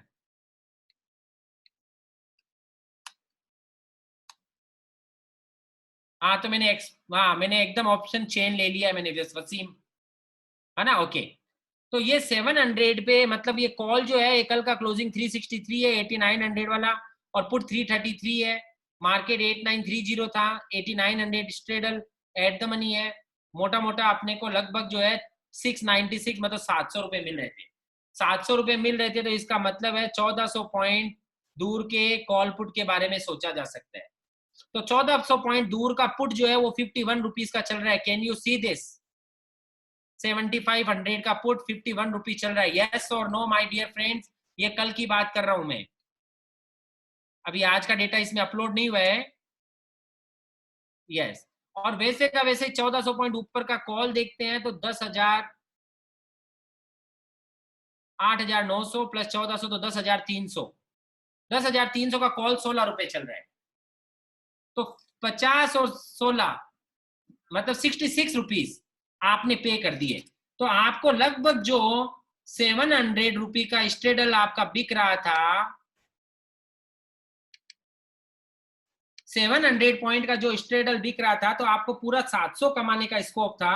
उसमें से आपने 51 और 16 रुपए पुट और कॉल का पे कर दिया। तो अब आपका 700 में से 51 और 16 निकल गया। अब आपको 630 रुपए 633 रुपए मिलेंगे। यस और नो? HP 1400 का मुद्दा ये है मेरे दोस्त, जितने का आपने स्टेडल बेचा उससे डबल स्ट्राइक दूर का कॉल पुट आपने खरीद लिया। ये एक देसी गणित है, इसका कोई फिक्स रूल नहीं है, पर हम कर रहे हैं तो हमने ये बताया है आपको। आप इसको अलग अपने हिसाब से मॉडिफाई कर सकते हो। अब ये करने से 700 की जगह मुझे 633 का प्रॉफिट लॉस होगा, लेकिन अब मेरे को ये हो गया है कि मेरा जो मैक्सिमम नुकसान है वो 770 रुपए से ज्यादा नहीं होगा। 1400 की स्ट्राइक का डिफरेंस था, 630 यदि मुझे मिल रहे हैं तो 770 रुपए मेरा मैक्स लॉस है। मुझे पता है कि ये 1400 पॉइंट दूर तो कोई once in a blue moon use होने वाला है, पर मुद्दा ये है कि मेरे को टाइम का पैसा बड़ा दे बिना, मेरे को टाइम का पैसा बड़ा चुकाए बिना मुझे अपने आप को हेज भी रखना था कि मुझे अनलिमिटेड लॉसेस नहीं करने हैं। तो अनलिमिटेड लॉसेस नहीं करने तो मुझे एक डिसिप्लिन मेंटेन करना है। इनडायरेक्टली ये डिसिप्लिन का मतलब है 100 रुपए की जगह मैंने 90 कमाए, मैंने 10% पे कर दिया। तो 10% पे कर दिया, व्हाट डज इट मीन? अच्छे से समझने की कोशिश करोगे तो इतना बड़ा रूल आपको समझ में आने वाला है। जिन जिन लोगों ने ग्रीक ऑप्शन ट्रेडर या ग्रीक्स वगैरह जो समझे हुए हैं वो लोग तुरंत समझ पाएंगे। Let us see the theta of this strike. अब ये एक दिन का थीटा है यहाँ पे कॉल के टर्म्स में 11-12 रुपए का, पुट के टर्म्स में वापस 12 रुपए का, मतलब 24 रुपए आपको एक दिन का थीटा मिल रहा है। अगले दिन ये थीटा और बढ़ जाएगा क्योंकि जैसे जैसे एट द मनी के नजदीक जाओगे, मतलब एट द मनी जैसे जैसे मेच्योरिटी के नजदीक जाता है तो उसका टाइम का पैसा बढ़ता जाता है, थीटा वैल्यू बढ़ जाती है। तो पता चलेगा 2-2.5 दिन का जो पैसा है वो आपने शुरुआत में नहीं कमाया, 2-2.5 दिन का पैसा आपने नहीं कमाया, बाकी का पैसा आपका हो गया। तो आप अगर महीने का पैसा कमा रहे हो तो 3-4 दिन का पैसा आपको नहीं मिला, लेकिन वो 3-4 दिन कम कमा करके आपने अल्टीमेटली अपने आप को हमेशा के लिए अनलिमिटेड लॉस से बचा लिया। So this was the suggestion, कोई वो उसके ऊपर का पॉइंट नहीं है ना, सजेशंस के ऊपर में है। तो अब है ना, अब आपके पास में आता है, अब मैं इसको ओपन कर रहा हूँ, इट इज 7:15 मतलब सॉरी 5:18। तो अब आपके पास में सारे के सारे क्वेश्चंस पूछने का हक है, अब आप क्वेश्चन पूछना शुरू कीजिए। ओके हाँ, अच्छा मीनवाइल हाँ, फीडबैक फॉर्म आपको यहाँ पर भेजा हुआ है। सो ये फीडबैक फॉर्म मैं आपके साथ में यहाँ पर शेयर कर रहा हूँ।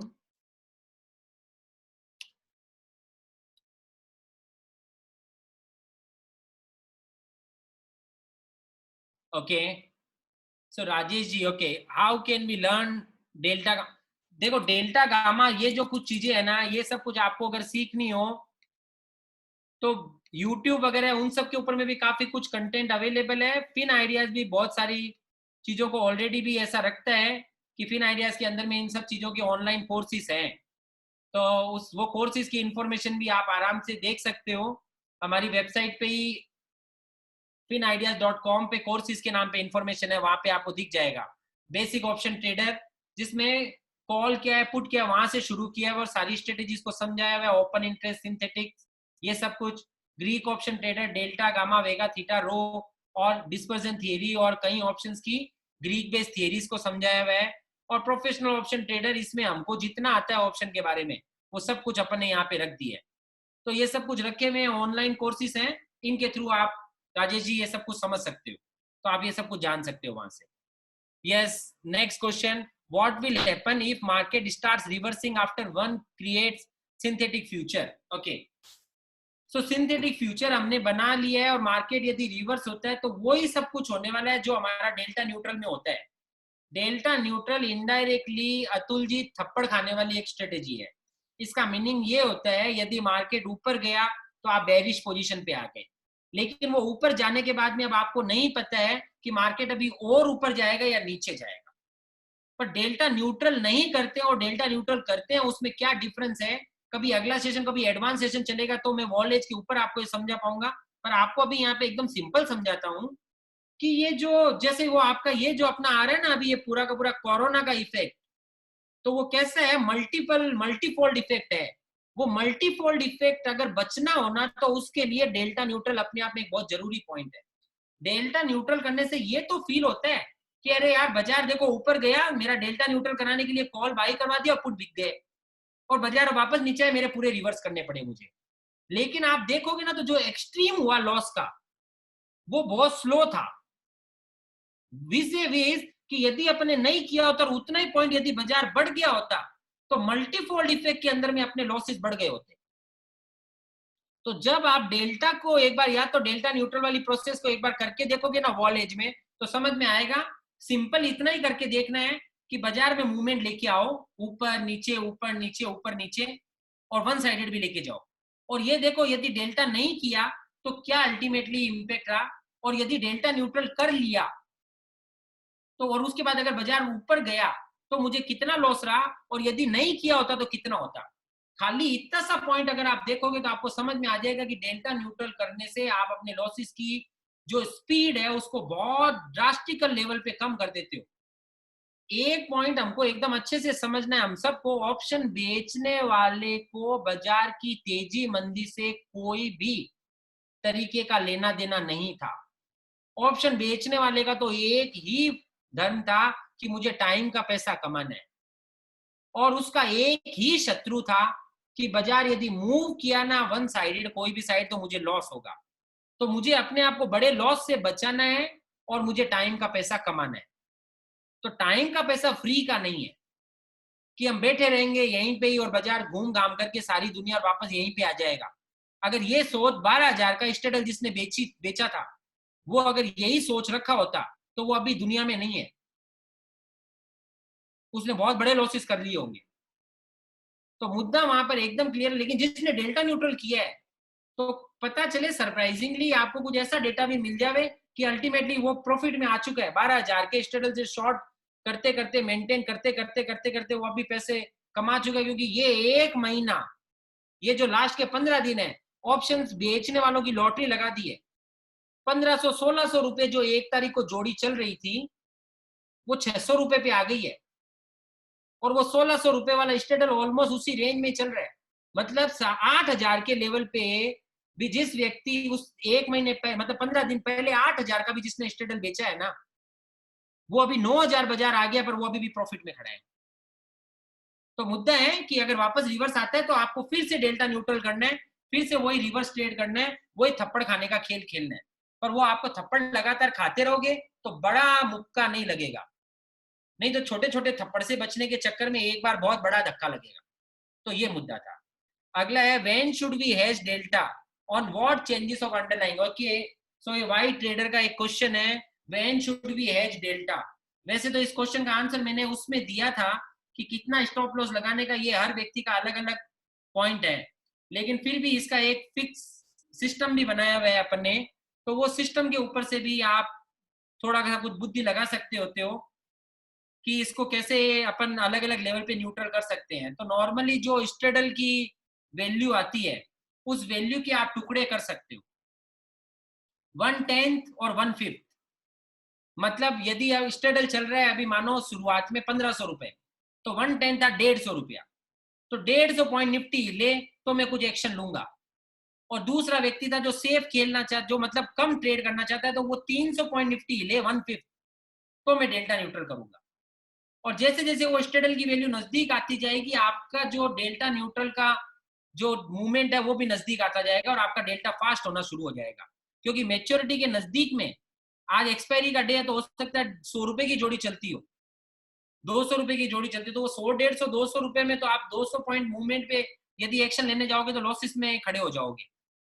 तो स्ट्रेडल का 1/10 या 1/5 जितना मूवमेंट आ जावे तो लॉजिकली डेल्टा न्यूट्रल करना चाहिए। ये एक नियम के साथ में आप कर सकते हो, तो ये सेफ गेम हो जाएगा आपके लिए। अब आप रिलायंस ट्रेड करो, या आप सुजलॉन ट्रेड कर रहे हो, या आप डॉलर ट्रेड कर रहे हो, या आप निफ्टी या बैंक निफ्टी, हर जगह पर सेम रूल एप्लीकेबल है। सर सिंथेटिक फ्यूचर का आपने बोला करने को, वो पॉइंट में लॉस होगा ही ना। तो भाई सिंथेटिक फ्यूचर ये नहीं कह रहा है, अच्छे से समझना, कि अब लॉस नहीं होने वाला है क्या, ऐसा पॉइंट नहीं डिस्कस हो रहा है यहाँ पे। डिस्कस ये हो रहा है कि हमने जितने ऑप्शंस के हेजिंग के अलग अलग तरीके समझे, कि भाई हम हेजिंग के लिए, कोई बोला कॉल बाई कर लेंगे तो उसके कुछ फायदे हैं, कुछ नुकसान है, कोई बोला पुट और नए बेच देंगे उसके कुछ फायदे थे नुकसान थे, कोई नहीं बोला फ्यूचर से कर लेंगे, तो उन हर एक के कोई फायदे नुकसान थे। वैसे ही मैंने बोला एक सिंथेटिक फ्यूचर भी एक कॉन्सेप्ट है जो आपका मार्जिन को बढ़ाए बिना आपको उतनी टाइम वैल्यू देता है और आपकी पोजीशन उतनी की उतनी खड़ी रखता है। तो वो उसका एक बेनिफिट है। डेल्टा न्यूट्रल करने का तो जो रिस्क है मार्केट में, यदि आपने ऑप्शन बेचा है तो आप गामा शॉर्ट है, गामा शॉर्ट है तो आपको मूवमेंट में लॉस होना ही चाहिए। अगर नहीं हो रहा है तो कुछ गलत हो रहा है आपके साथ, आपने कुछ गलत पोजीशन बनाई है, तो वो होना ही चाहिए लॉस। और अगर मार्केट वहीं रह जाए तो आपको प्रॉफिट होना चाहिए, ये रूल है। ऑप्शन बेचने वाले को ऐसे होना चाहिए। इंश्योरेंस कंपनी है जिसने मेरे को इंश्योरेंस बेचा है गाड़ी का, वो ये नहीं सोच रही है कि अच्छा मुझे कभी भी गाड़ी का इंश्योरेंस क्लेम आएगा ही नहीं क्या, मेरी गाड़ी का एक्सीडेंट हुआ तो उसको क्लेम आने वाला है, पर वो उसको कैलकुलेट करके मेरे से प्रीमियम कैलकुलेट कर रही है। तो इसी बुद्धि से आपको ये सोचना, ऑप्शन बेच रहे हो तो आपने कुछ प्रीमियम लिया। जो री इंश्योरेंस करती है, आप अगर इंश्योरेंस के कॉन्सेप्ट को पढ़ोगे तो इंश्योरेंस कंपनी री इंश्योरेंस करते हैं। व्हाट डज इट मीन, कि वो जितने की रिस्क खड़ी करते हैं तो वो कोई दूसरी कंपनी से वापस सामने भी इंश्योरेंस लेते हैं। ओटीएम ऑप्शंस को बाई करना इज दैट री इंश्योरेंस। तो ये इस तरीके के कॉन्सेप्ट के अंदर में किया हुआ है। Thank you, thank you Raju ji. फिर से बोल रहा हूँ, फीडबैक फॉर्म भेजा हुआ। अच्छा ये एक्सेल, ये जो पीपीटी है वो मैं शेयर नहीं करूंगा, ये जो एक्सेल है वो मैं शेयर करूंगा, और इसका यूट्यूब आपको जल्दी मिल जाएगा, तो यूट्यूब में आपको ये सब दोबारा सुनने को मिल जाएगा। फीडबैक फॉर्म के अंदर में आप लिख देना काइंडली सेंड मी दी एक्सेल, तो मैं एक्सेल भेज दूंगा।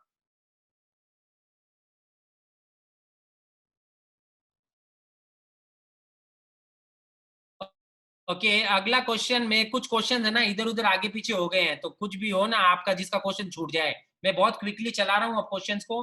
I already did options in future course from use, तो थैंक यू सर। और आई अज्यूम आपने वो किया है, तो आपको सिंथेटिक कॉल पुट फ्यूचर्स वगैरह सब कुछ कॉन्सेप्ट एकदम अच्छे से क्लियर होंगे। यस और नो? ओके फिर Yashvardhan Goyal, when should we hedge delta on what change of underlying, answer मैंने दिया है। Okay Narendra ji, if market reverse put will give losses, we have already book the loss in call, तो exactly एकदम clear point है कि ये market के अंदर में जितना मूवमेंट आएंगे उस पे पैसे लगेंगे। अच्छा इसमें एक बहुत, बहुत मजेदार पॉइंट है, लॉसेस जो होते हैं आपको, वो जितना आपका डेल्टा आउट हुआ 1000 के ऑप्शंस में, मैंने 500 का डेल्टा आउट कर दिया सीधा, सचमुच में आप 110 पे करोगे तो आपके 100 का डेल्टा आउट हो रहा होगा। तो बाजार यदि बढ़ गया 100 पॉइंट और वापस टूटा 100 पॉइंट, तो आपने बाजार बढ़ा तो 100 फ्यूचर्स सिंथेटिक फ्यूचर बाय करने को आए, बाजार टूटा तो वापस 100 सिंथेटिक फ्यूचर बेचने को आए। तो आपने जो लॉस किया वो 100 क्वांटिटी पे किया, समझना आप। लेकिन जो आप कमा रहे हो टाइम वैल्यू, वो 1000 और 2000 क्वांटिटी के ऊपर में आप टाइम वैल्यू कमा रहे हो। तो मुद्दा आएगा आप जब देखोगे ना, तो ये छोटी छोटी थप्पड़ खाने से भी के बावजूद भी आप बहुत पैसा बना लेते हो। तो आपको बार बार वॉलेटिलिटी पे थोड़ा ध्यान देना पड़ेगा, आपको ये चेक करना पड़ेगा कौन सी वॉल पे घुसने का और उसके बाद में कैसे उस पोजीशन को मेंटेन करने का। पर अगर आप ये नहीं करते हो तो क्या आप ये इंश्योर कर सकते हो क्या कि मैं एजिंग नहीं ले रहा हूँ या एजिंग नहीं करता हूँ या शिफ्टिंग नहीं करता हूँ तो मैं बच जाऊंगा? तो एक बार 12,000 का बाजार 8,000 होगा, तब आपका एक साथ में पैसा चला जाएगा। नरेंद्र जी इस चीज को समझना। तो आपको एप्पल टू एप्पल कंपेयर करना है। ये मत मानो कि जोड़ी जो 1500 रुपए में बेची थी वो पूरा 1500 रुपए हमारे लिए फ्री का पैसा है क्या भाई? उस 1500 में से 300 भी आ रहे हैं तो मार्जिन रिटर्न ऑन इन्वेस्टमेंट बहुत बड़ा है। वो 1200 तो आपको देने को आएंगे, वो कौन से तरीके से देना है वो आप सिलेक्ट करो। पूरा का पूरा 1500 खाने का मीनिंग तो है कि फिर कभी बाजार हेवी मूवमेंट दिया तो एक साथ में रिस्क खड़ी करनी है। What if the implied volatility goes up, will it result in loss? तो यस वसीम, अगर इम्प्लाइड वॉलेटिलिटी बढ़ती है ना, तो एक फायदा और एक नुकसान है। पहले नुकसान बताता हूं। इम्प्लाइड वॉलेटिलिटी बढ़ने पे एक बार का स्क्रीन के ऊपर में आपको लॉस दिखेगा, क्योंकि जोड़ी जो आपने 300 में बेची है वो 350 हो गई है। फायदा ये है कि आपका तुरंत ही लॉन्ग थीटा वाला जो पोर्टफोलियो बढ़ जाएगा। मतलब आपको जो थीटा पहले दिन का अगर 3000 मिल रहा था तो आपको दिन का 5000 मिल रहा होगा, क्योंकि मेच्योरिटी पे तो ऑप्शन को जीरो ही होना है। यदि बाजार यहीं का यहीं रहा तो फिर वो जोड़ी 1500 की है कि 250 की है, it doesn't make any difference. Maturity अगर 10,000 पे आई तो कॉल और पुट दोनों को जीरो होना है। तो यदि वो 250 की जोड़ी 500 हो गई, तो अब रोज का टाइम का पैसा टूटने का जो पैसा है वो भी स्पीड से बढ़ना पड़ेगा, क्योंकि अब थीटा की रिस्पॉन्सिबिलिटी बढ़ गई है कि उस ऑप्शन को जीरो पे लाना है। तो पहले जो 250 रुपए वाला ऑप्शन था 250 वाला, उसको जीरो पे लाना था, अब 500 वाले ऑप्शन को जीरो पे लाना है। तो डेली उसको ज्यादा जोर से तोड़ना है, तो आपका थीटा बढ़ चुका होगा, तो आपको टाइम का वैल्यू अब ज्यादा मिलना लग जाएगा रोज की रोज। Okay Subhash ji, any strategy which can earn monthly at least 2% और मोर? तो देखो सुभाष जी, क्वेश्चन आपका एकदम अच्छा है, पर आपने जितना स्मार्टली पूछा है उसका आंसर उतना ही स्मार्ट है। 2% महीने का कमाना है तो इनडायरेक्टली आप लगभग 27-28% साल का कमाने की बात कर रहे हो। 7% एफडी का रिटर्न है अभी, 27% कमाना है, इसका मतलब इनडायरेक्टली जस्ट बी रेडी कि मैं रिस्क लेने को तैयार हूँ। रिस्क लेने को तैयार हो तो जो स्ट्रेटेजी अभी अपन ने समझी है, आपका वहां से काम एकदम इजीली हो सकता है। तो आराम से इसको और ज्यादा डिस्कस कर लेना और ज्यादा समझ लेना। ऐसी स्ट्रेटेजी जिस व्यक्ति को 2% महीने का कमाना है उसके काम की स्ट्रेटेजी सही। और आप ये 7% से 27% है तो थोड़ी रिस्क आएगी, ये मान करके ही आगे डिस्कशन फोरम पे आप आगे आना। सिद्धपुरा, स्टॉक ऑप्शन में भी करना चाहिए, करना चाहिए। तो सिद्धपुरा सॉरी है ना, हाँ, तो स्टॉक ऑप्शंस में करना चाहिए तो करना चाहिए, आंसर यस है। लेकिन इंडेक्स ऑप्शन के एक अलग फायदे हैं, स्टॉक ऑप्शन के अलग फायदे हैं। इंडेक्स ऑप्शन का फायदा ये है कि यहाँ पे भर भर के लिक्विडिटी अवेलेबल होती है कि कितना भी बड़ा मार्जिन पार्क करना हो आपके पास, यदि 10 करोड़ रुपए हैं तो यहाँ पे 15 मिनट लगेंगे, 10 करोड़ रुपए पार्क हो जाएंगे। लेकिन आपके पास में 10 करोड़ रुपए हैं और आप टाटा मोटर्स के अंदर में स्ट्रेडल शॉर्ट करना चाहते हो, तो 3 दिन निकल जाएंगे 10 करोड़ पार्क करने में, और वो भी शायद ना पार्क हो, या फिर हम ही उसकी आईवीज को तोड़ डालेंगे। तो पहला पॉइंट है वॉल्यूम का। दूसरा पॉइंट है जो स्टॉक के फेवर में, वो है कि वहां पे वॉलेटिलिटी प्रीमियम भी बहुत हैवी मिलते हैं, तो कमाने का भी अच्छा स्कोप मिलता है। तो जिस व्यक्ति को हाई रिस्क हाई गेन खेलना हो उसको स्टॉक ऑप्शंस में काम करना चाहिए, जिसको लो रिस्क लो गेन खेलना हो उसको निफ्टी में काम करना चाहिए, और मीडियम रिस्क वाला निफ्टी से बैंक निफ्टी में शिफ्ट होता है। When should delta hedging be done at EOD or dynamically? वापस Nandita, this is depending upon you. Logically दिन भर जब बाजार में मूवमेंट आवे तब जरूरत होती है तब करना चाहिए, पर आपका पोर्टफोलियो बहुत छोटा हो तो शायद आप ईओडी से भी काम चला सकते हो। Okay, Atul ji, meaning avoiding disaster in any case, sacrificing some profit or big loss.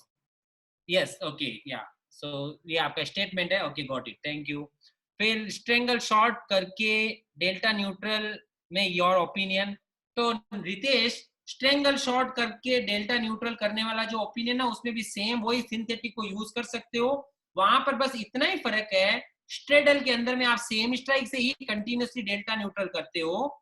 अगर स्ट्रेंगल होता है तो जो ऑप्शन एट द मनी की तरफ जा रहा है या इन द मनी की तरफ जा रहा है ना, उसके थ्रू आपको डेल्टा न्यूट्रल करना चाहिए। मतलब आपने मानो 10,000 चल रहा था, आपने 10,400 का कॉल बेचा, 9,600 का पुट बेचा, ऐसा स्ट्रेंगल शॉर्ट किया।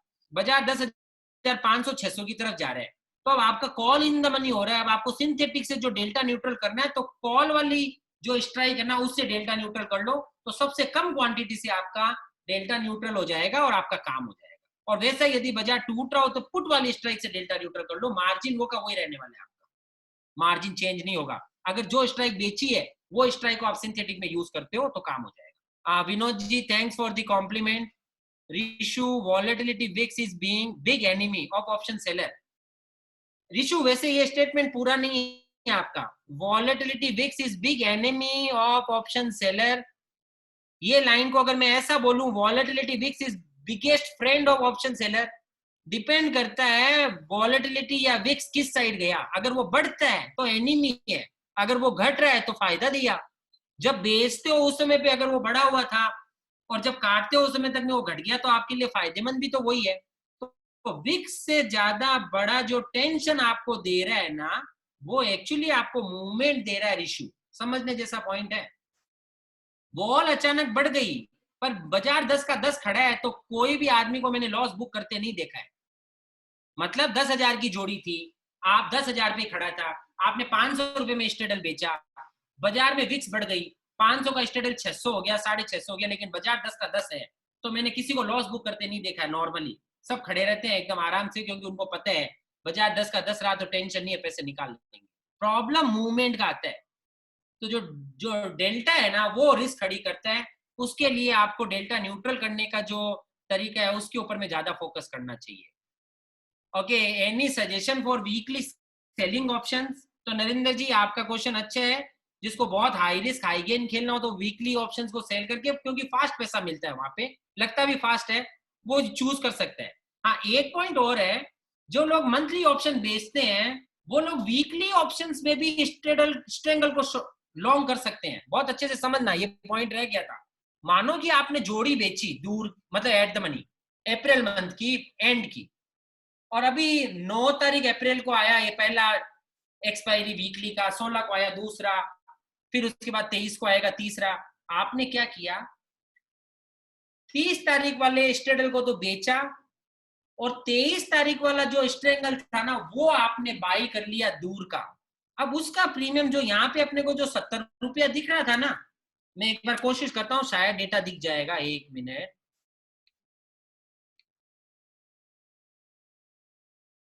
यस, अभी आपको स्क्रीन पे फिन टेस्टर दिख रहा है, वापस वो फिन टेस्टर का मार्केट वॉच दिख रहा है आपको, यस और नो? ओके, अब देखो यहाँ पर है ना, पहले अपन ये देखते हैं 30 तारीख वाला जो था, तो अपन ने ये किया था 7,500 वाला 51 में बाई किया था, और 10,300 वाला 16 में, तो लगभग 66 रुपीज पे किए थे, 67। किसी ने यही जोड़ी बेची होती, यही 696 700 रुपए में, और अब ये वाला जो स्ट्रेंगल बाई करने की जगह उसने 23 अप्रैल वाला स्ट्रेंगल बाई किया, वीकली वाला। तो वीकली वाला 7,500 वाला पुट जो है ना वो 14 रुपए का है, और वीकली वाला जो 10,300 का कॉल है वो 5 रुपए का है। तो 14 और 5 19 20 रुपए लगे, तो 66 रुपीज की जगह आपके 20 रुपए में काम हो गया। 7 दिन की गारंटी तो अभी से ही आपको मिलनी भी है कि आपको अनलिमिटेड लॉस नहीं होने वाला है। यस और नो, ये पॉइंट अगर मजेदार लिखा हो ना तो मेरे को एक बार वापस यस का पॉइंट लिख के बोलो। ये पॉइंट बहुत मजेदार है, यस और no, everyone everyone everyone. Meaning समझ में आया ये पॉइंट का? आपने बेचा स्ट्रेडल दूर का और आपने वापस जो खरीदा ना स्ट्रेंगल, वो करंट वाला खरीद लिया।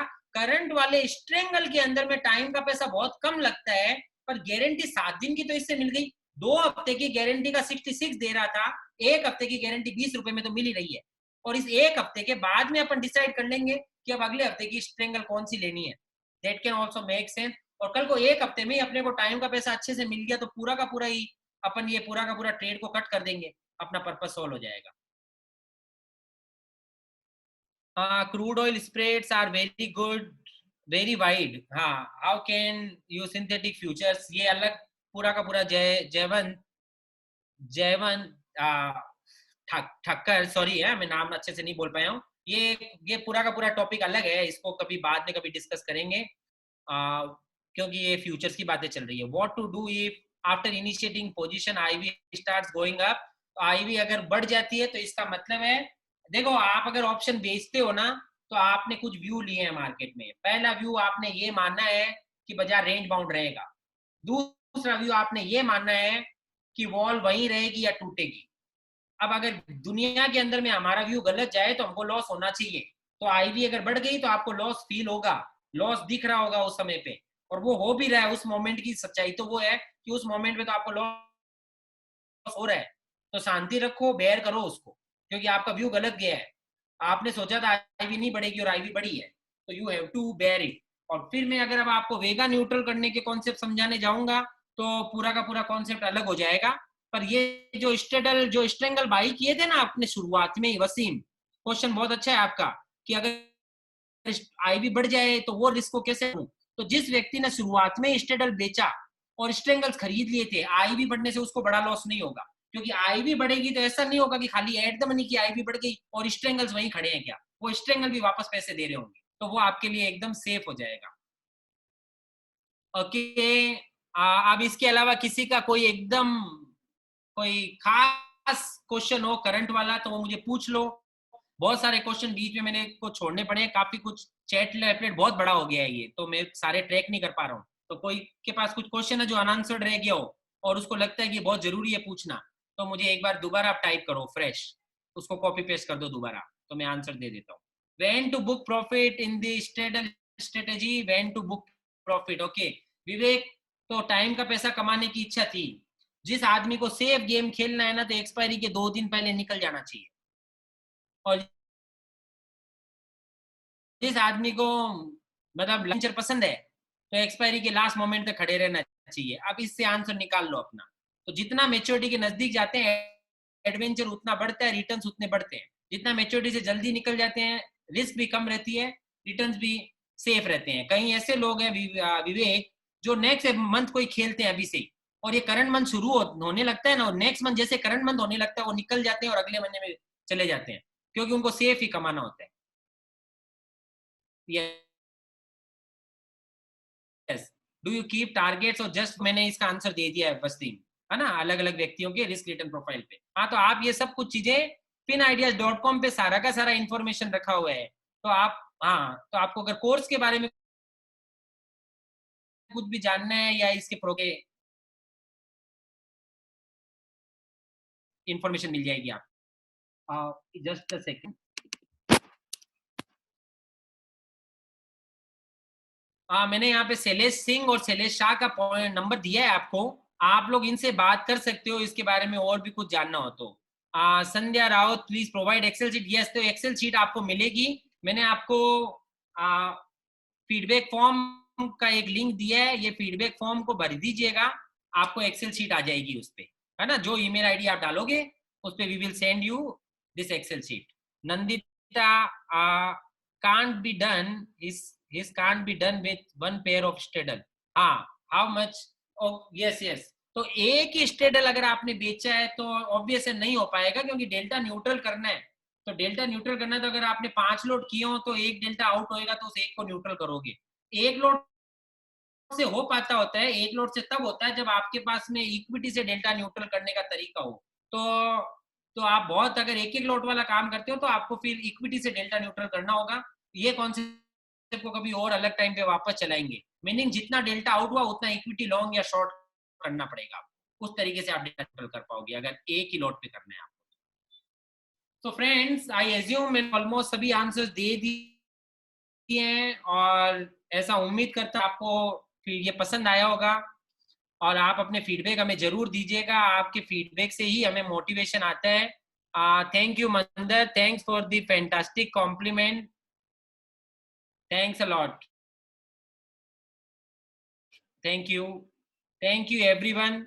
इसके अलावा और भी आप कोई टॉपिक्स के बारे में हमसे और ज्यादा कुछ जानना चाहते हो, या आप चाहते हो कि हम उस कोई एक स्पेसिफिक टॉपिक के ऊपर सेशन लें, तो आप अपने फीडबैक फॉर्म के अंदर में वो भी लिखिएगा। Yes, thank you, thanks a lot Narendra ji. Yes, या मैं वेब लिंक आपको दे देता हूँ। Manoj ji, thanks a lot, आपसे कॉम्प्लीमेंट मिलना हमारे लिए भी एक अपने आप में एक बड़ा कॉम्प्लीमेंट है। Thank you. finideas.com कोर्सेज का मैंने आपको लिंक दिया है। जिन लोगों को, कई लोगों का ये क्वेश्चन है कि इसके बारे में ज्यादा जानना हो, तो आप यहाँ पर जाकर के अपने कोर्सेज चूज कर सकते हो। Basic, Greek. Thank you White Trader, thank you Yatin भाई, thanks a lot everyone, thank you. और जल्दी मिलेंगे नए टॉपिक के साथ। टॉपिक आप बताओगे, हम लोग उसके ऊपर में प्रिपरेशन करेंगे आपके लिए, और लेके आएंगे आपके लिए कुछ नया और भी। थैंक यू यतीन, चिराग भाई, everyone, thanks a lot, thanks for the great compliment. So 17 की वेबिनार होनी है ना, 17 की वेबिनार हर दिन सर एक एक वेबिनार है अभी लगातार, रोज अलग अलग टॉपिक्स के ऊपर में अतुल जी। तो कल कौन सा टॉपिक है, आ, अभी मेरे को ध्यान नहीं है जरूर कोई ना कोई टॉपिक पे है ना। तो है से वेबिनार रोज है। तो फ्रेंड्स, आप लोग फिन आइडियाज के साथ में टच में रहो। हम लोग अभी इस कोरोना अपने लिए एक बड़ी अपॉर्चुनिटी साबित होनी ही चाहिए। इतिहास के जब पन्ने लिखे जाएंगे ना, तो लिखा आना चाहिए उस समय पे कि स्टॉक मार्केट वालों ने तो भर के पैसा बनाया इस पूरे के पूरे सिचुएशन पे। तो वो तभी होगा जब अपन लोग इसके ऊपर में अपनी जो ज्ञान का जितना बढ़ाने का काम है वो कर सकें। आप ऐसा समझिएगा, केवल मैं यहाँ पे वेबिनार दे नहीं रहा हूँ, दिन भर में कई वेबिनार अटेंड भी करता हूँ। मैं कहीं बुक्स पढ़ रहा हूँ, कहीं यूट्यूब पढ़ रहे हैं, मैं और मेरी पूरी टीम लगे हुए हम लोग। तो सीखना और सिखाना दोनों एक साथ चलता रहे। यस, कल फिंडोक का प्रोग्राम है। हाँ, तो आप लोग आ सकते हैं फिंडोक वाले प्रोग्राम में भी, मैं उसको भेजूंगा। Thank you Navneet ji, thanks a lot. So everyone, thanks a lot. Okay okay okay, yes, मैं लिंक भेज रहा हूँ आपको, यहाँ लिंक भेजता हूँ, एक मिनट रुको। कैसे लिंक भेज सकता हूँ मैं, just a second, let me try. कल के वेबिनार का लिंक आपको मिल सकता है। फ्रेंड्स, टीम कोई मुझे हेल्प करेगा? कल का वेबिनार का लिंक अगर मुझे यहाँ चैट पे देना हो।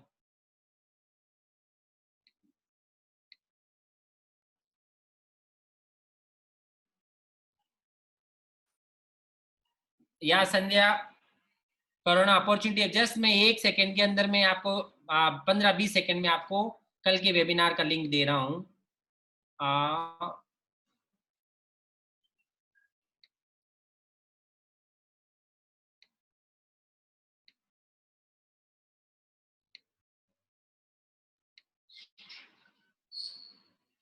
शैलेश, क्या आप मुझे मदद कर पाओगे कल के वेबिनार का लिंक देने में?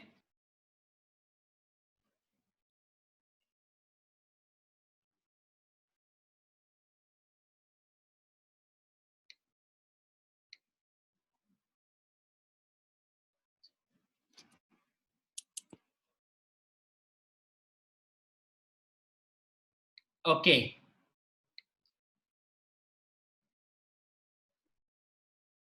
अच्छा, इसके अलावा और? ओके, सो फेयर इनफ, आप फीडबैक फॉर्म फिलअप कीजिएगा। फीडबैक फॉर्म के साथ में मैं आपको वेबिनार का लिंक भी वहां पे भेजूंगा। मेरे पास अभी तुरंत वेबिनार लिंक अवेलेबल नहीं है फ्रेंड्स।